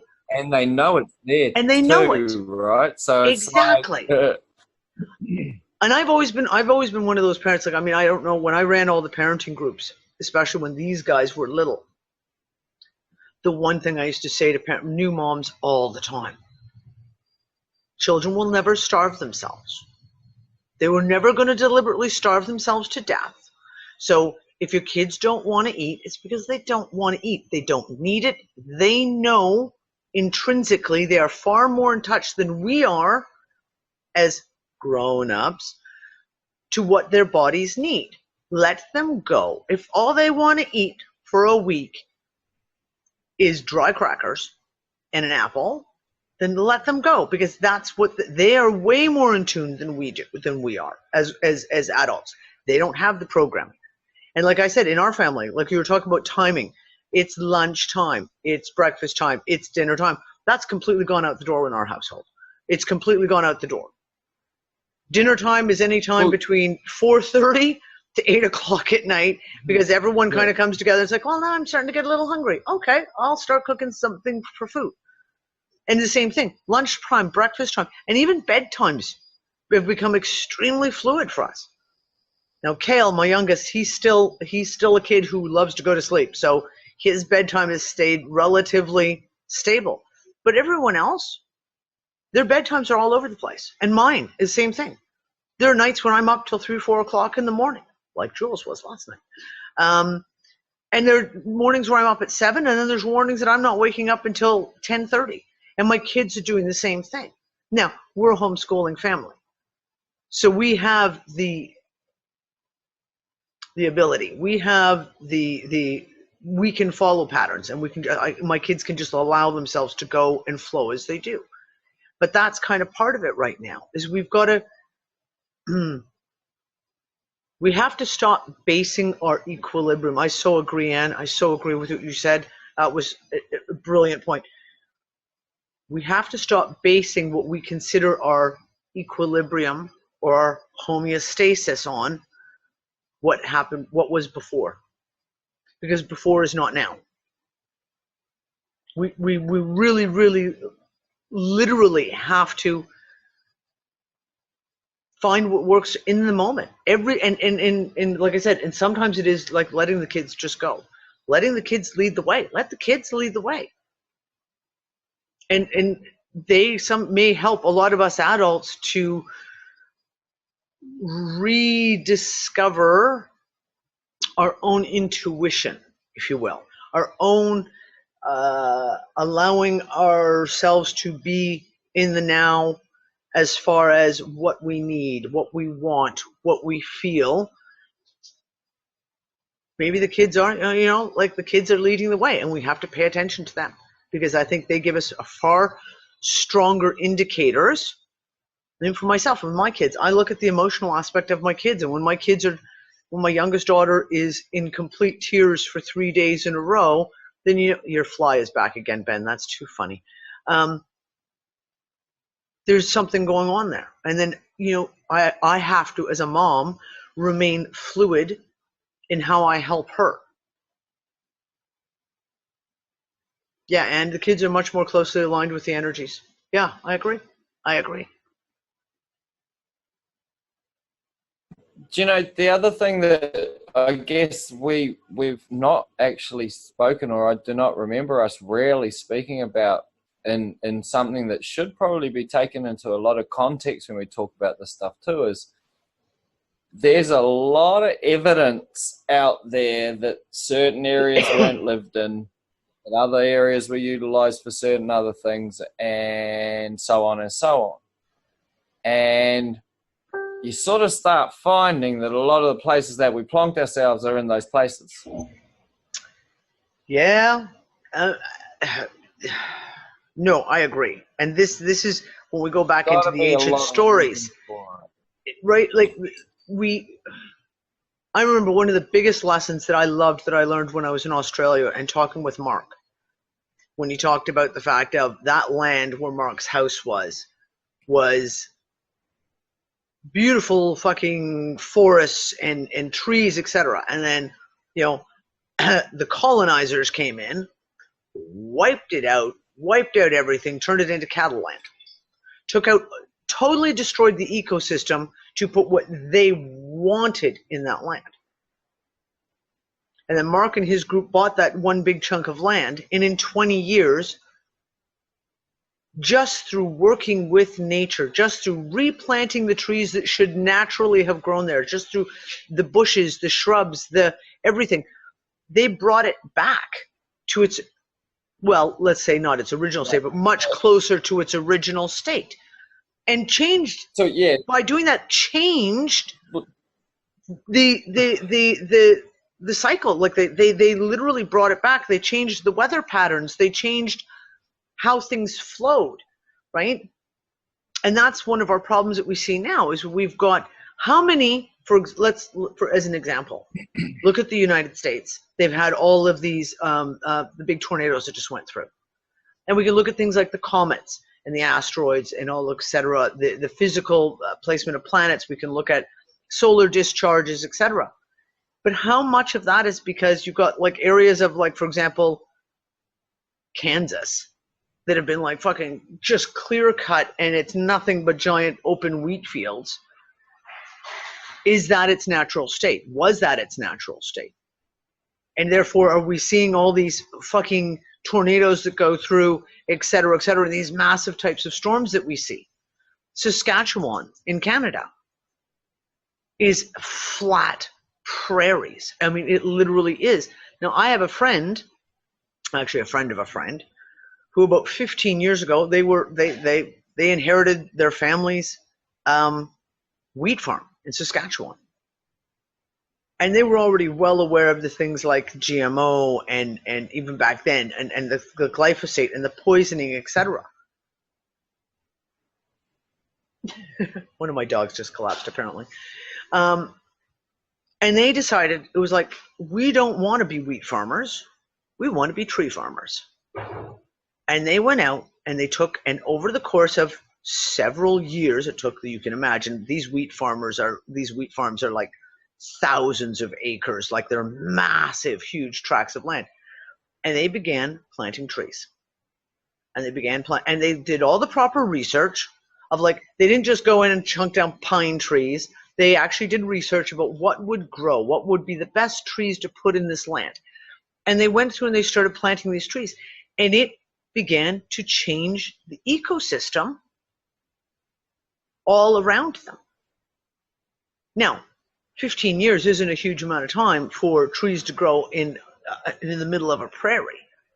I mean, something like that is going to take, for example, 100 years before you're going to be able to completely bring this land back. But it's really, really interesting what Ben brought up when we look at things like, like where they've plunked cities down, where they've plunked people and put these high concentrations of people. Is that what it used to be? Like, would we find out if we were to somehow get a hold of First Nations peoples in Canada? Did the vast majority of them live in what was now California? Or was that an area that was maybe not so heavily populated? The eastern coastline of North America, especially America, because it's obviously farther south. Was that as heavily populated back then? Or were the tribes and all the First Nations, were they more in the Central Plains? It'd be really interesting to know. I honestly, I don't have an answer on that one. I would love to know.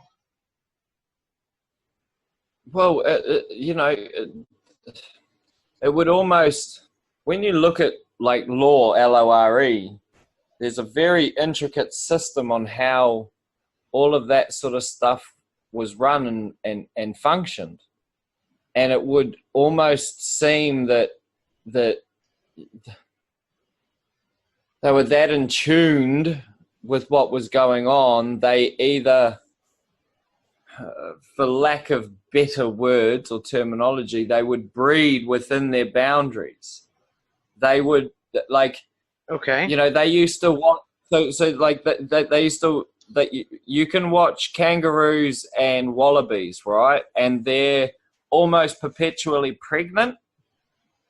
The way that their sort of cycles kind of work, like they carry and then when they and then pick it out, and then it's just this sort of rolling kind of thing. But when it comes into drought, they don't have joeys. Yep. They have this thing that turns off.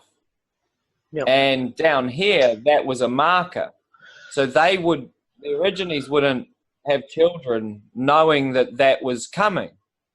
So, and like I've said before, there's a lot of First Nation cultures that used to use the sun's action, so solar flares and sunspots to bring in female or male genders.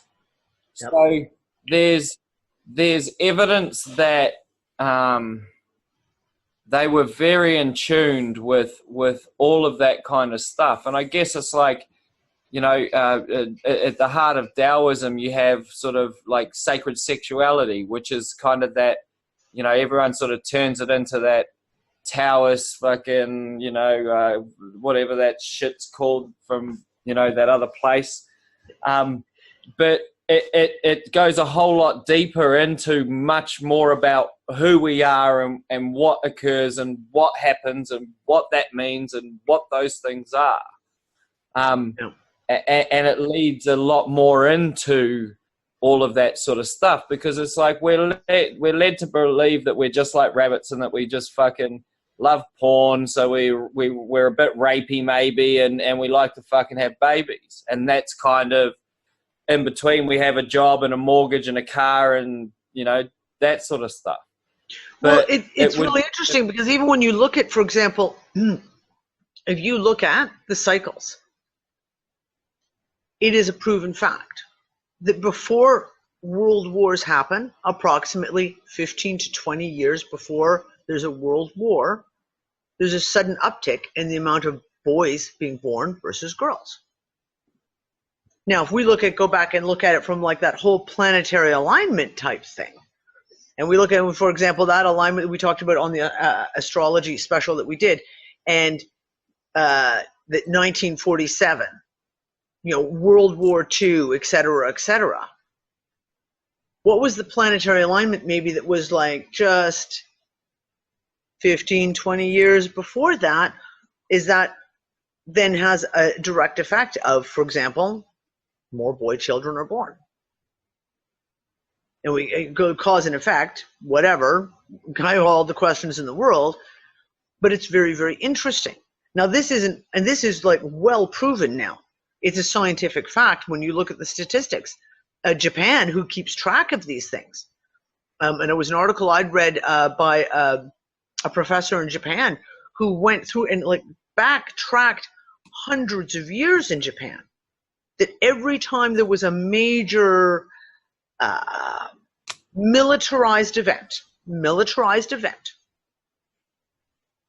the 15 to 20 years before, all these boy children will be born.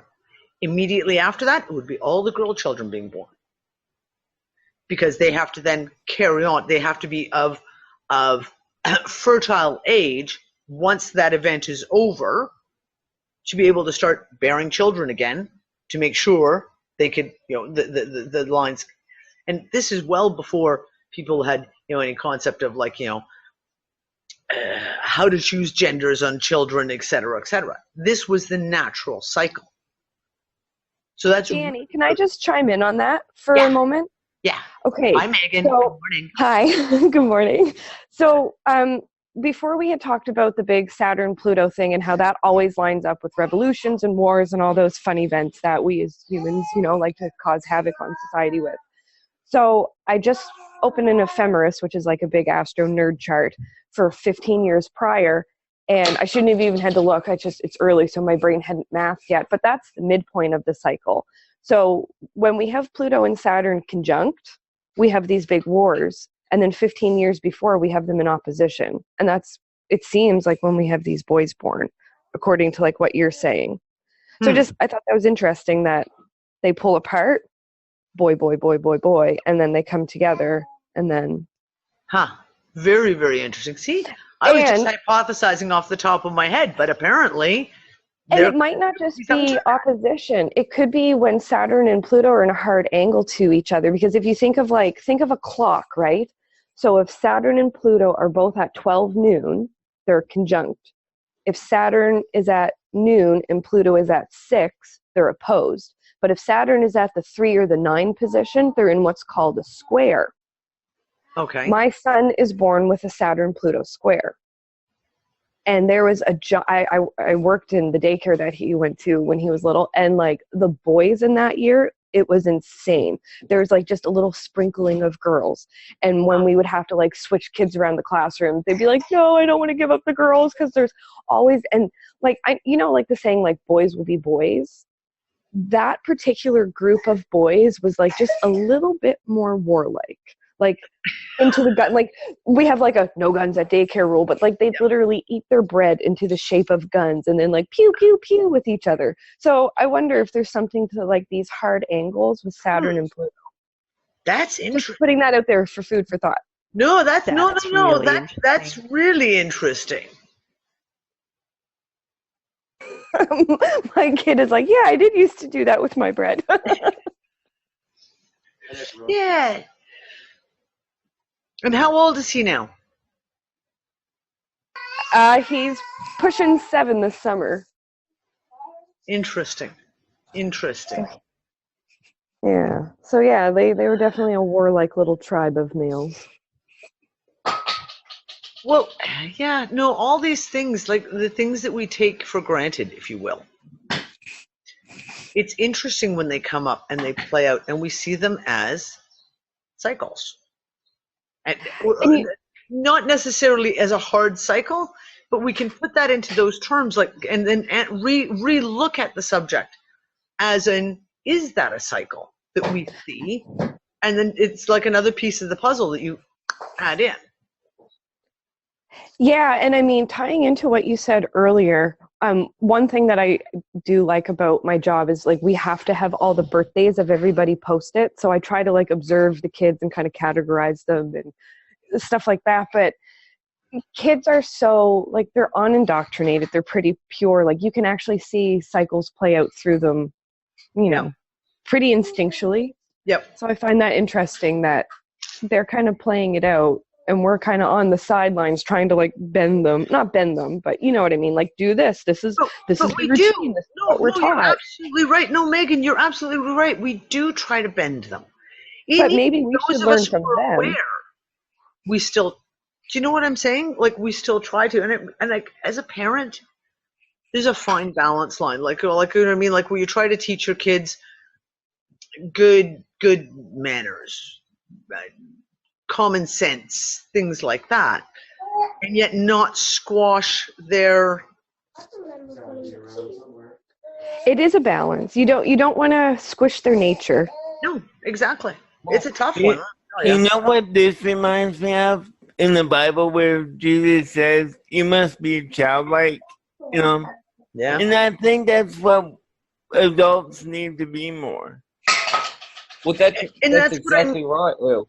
Yeah, like I mean, that's what I'm saying. We need to look at the kids, like the kids and I think right now, especially, where everything is so fucking up in the air, everything is so intense and so insane. I think the kids are the ones who we really, really have to watch, and they could be the ones that lead us to at least a better comprehension of how to react. That makes sense. Well, look at children in general. I had an experience with my friend's daughter the other day, which was hilarious. She came running over the table all excited, and I was like, high five. And she gave me a high five, and I was like, ow! And she jumped back and was like, oh, did that hurt? And I was like, oh, no, how do I explain that one? Because she'd instantly put ow to my Michael Jackson, ow! Right? Bad one, I know, I get that. But you see, like it's innocence. It's only what they know. See, so what I've learned from my child and my friends' children is they experience it. Doesn't actually matter if they've fallen out of the tree before. They'll go it again, and they may fall out, but they may not, and they don't know. And sometimes some of them get scared.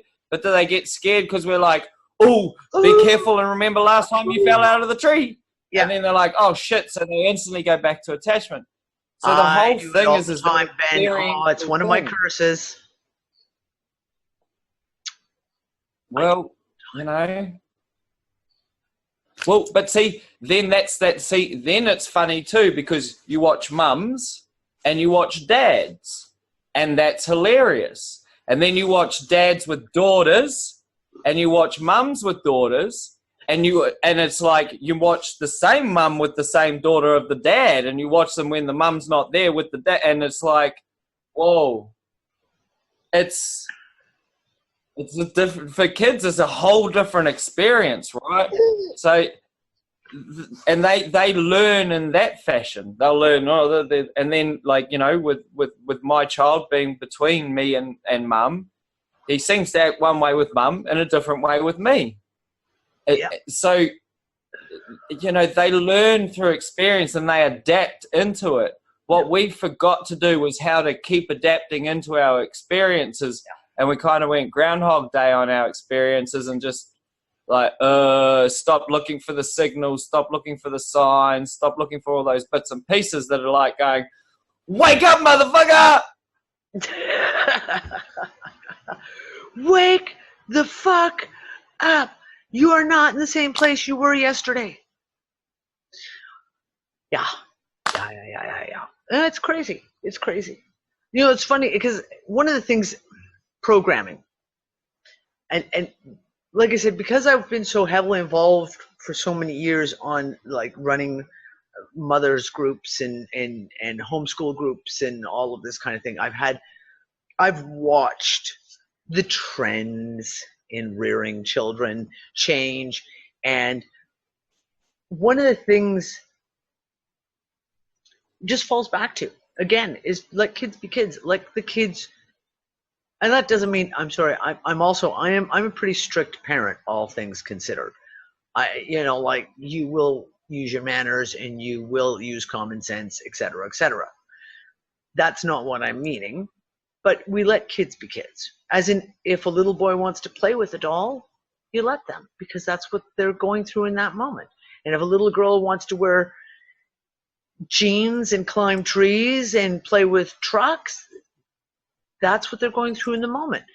And there's a fine line between this, what I call permissive parenting, where there's no boundaries ever set, because I'm sorry, I am of the firm belief that there has to be certain boundaries set, even if only for the safety of the child, versus that helicopter parenting that smothers a child and never allows them to express what they want. And we're in this place right now, especially in North America, with all this transgender, where they're now forcing children to go to such an extreme of,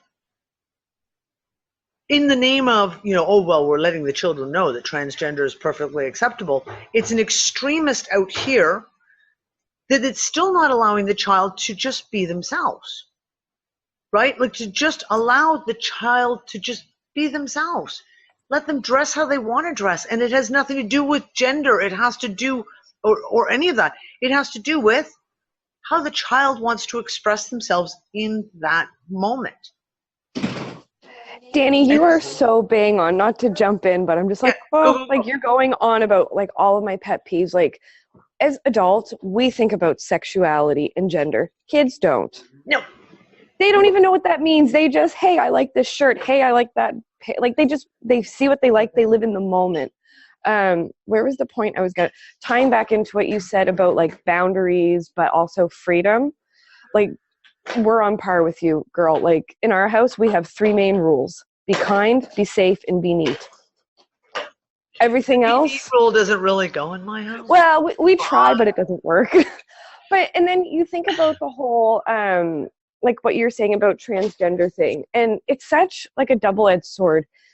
Yes, it's great that we live in a society where, you know, different people of different views are supported, but I think it's getting a little bit, you know what I mean? It's getting too extreme. I was reading this article like 3-4 months ago. I don't remember. It was like one of the big universities. I feel like it was either like somewhere in the Midwest or maybe even McGill out of Quebec. But this psychologist was funded from a university to like really look into the transgender phenomenon and why it's been so explosive lately. And her funding and her research was completely pulled because what she found did not line up with the politically correct narrative. What she found was that the reversal surgeries are also on the rise.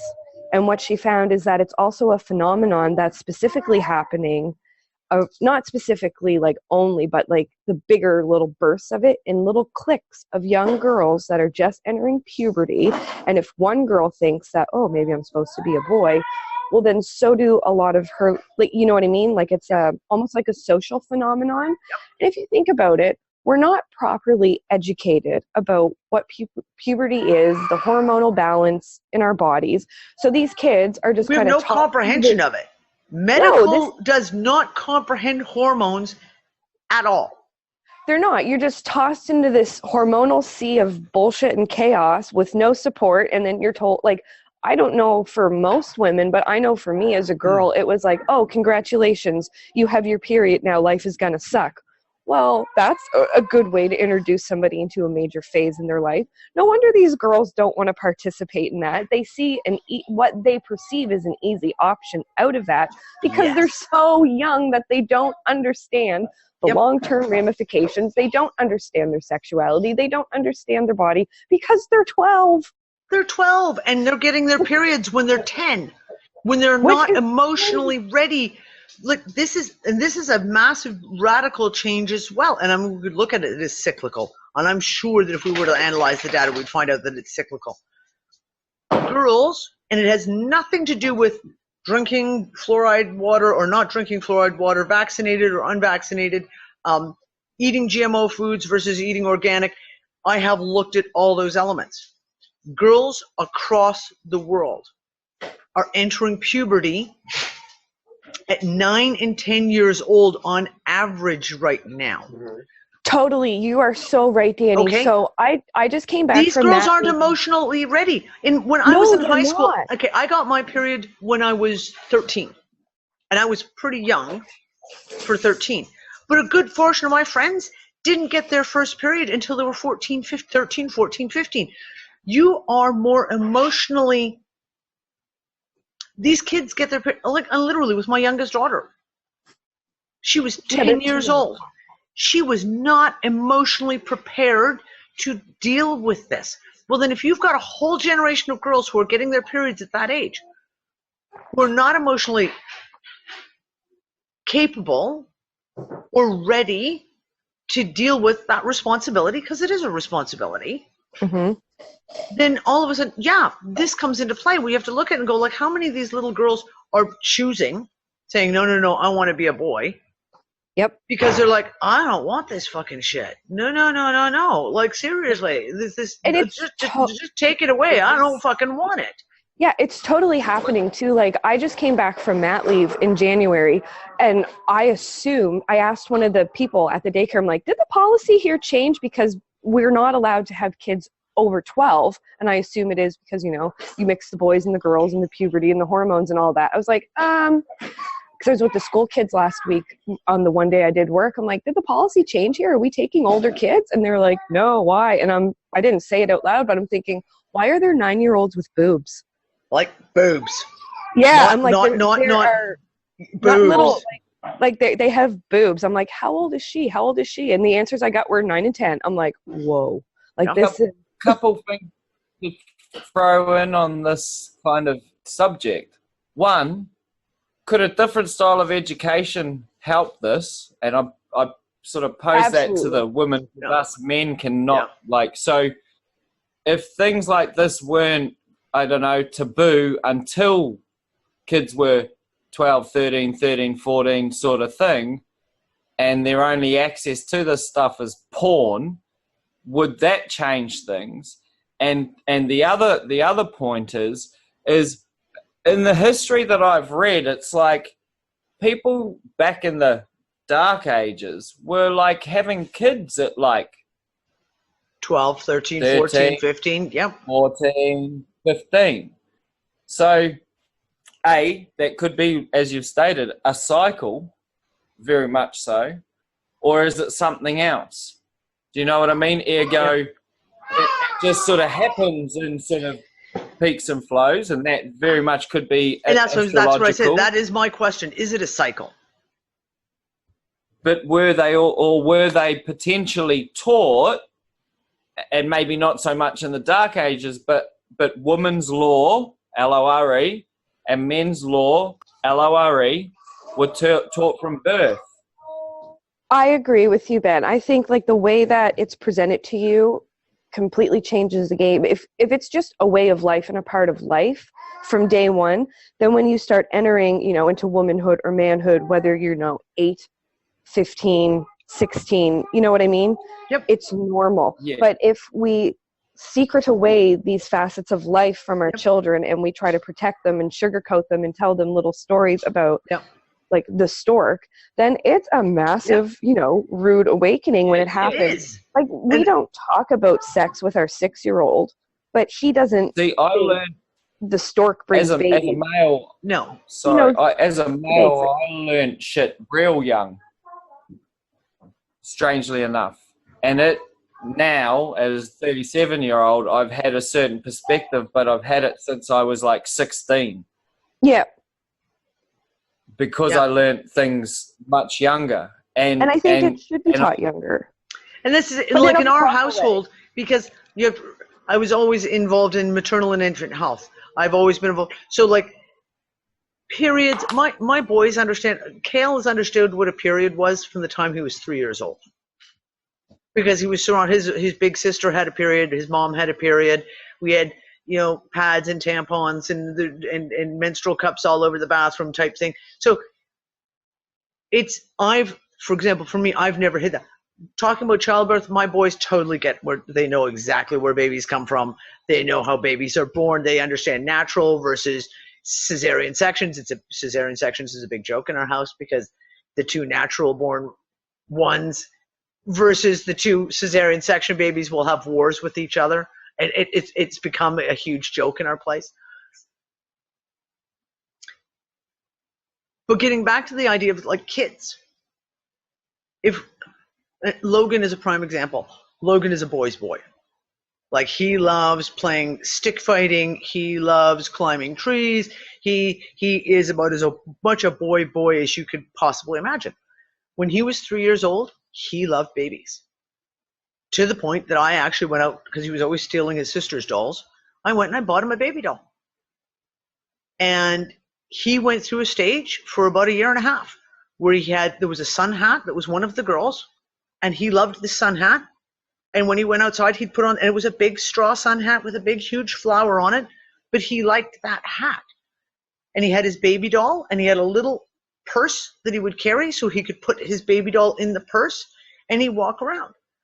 And I had a friend of the family who made some comment like, "Oh, what are you letting him play with those dolls and hats and everything? You're just encouraging him. He's going to grow up to be gay." I'm like, really? No, he's just a really caring child who loves babies. And to this day, he's now almost 12. He's the baby whisperer. Any newborn baby, you put him in Logan's arms, and Logan will have them smiling and laughing instantly, to the shock of all the grown-ups around. That's his he has a very nurturing energy towards babies. My daughter Kira has gone through so many, like from being like the frilly little girl in the frou-frou dresses and the tutus and tiaras, to wearing nothing but jeans and insisting she was going to be a boy now, and then going back into the frou-frou frilly, like pink and fluffy and sparkly, to coming out the other side. Now she's 14. She wears jeans and dungarees, but that's her expression of herself. Like that's how her self-expression. And I look at that and I think, like, now if she was in a school system where she's going through this at 14, how pushed would she be to be all of a sudden choose, oh, well, you must want to be a boy because you just want to wear jeans and dungarees and you just want to do it this way, and you don't like makeup and you don't like frilly frou-frou girly things. What kind of pressure would she be under now to choose that path in life? When nowhere near emotionally or mentally ready to even be able to comprehend that. Anyways, that's my rant for the moment. We're 9 minutes overtime already. So I'm going to say, that's it for this week's discussion, our Eurasian UnFuckIt discussion. I do have to get together with Jules and Amina and Megan, because I do want to get us planned out for the next astrology discussion, because there's so many pieces coming up that I really want to do another focused point on this. So we'll have to get together, and I know Amina's really, really busy right now, so we're going to have to try and figure out a schedule on that one. That's it. We have Fringe tonight. For all the Unfuckers who are going to join us for watching Fringe. And Wednesday night is the regular UnFuckIt discussion. And like I said, next Sunday evening, I will be on Open Your Mind Radio in Ireland. That will be going out live, I'm pretty sure. So I will make sure that I've got a link for everyone if you guys want to listen live. So I'll probably be late for Fringe next Sunday night. So we'll see. We'll see how that works out. And that's it for us. I'll talk to you later, guys. Bye, Twitch. One small step for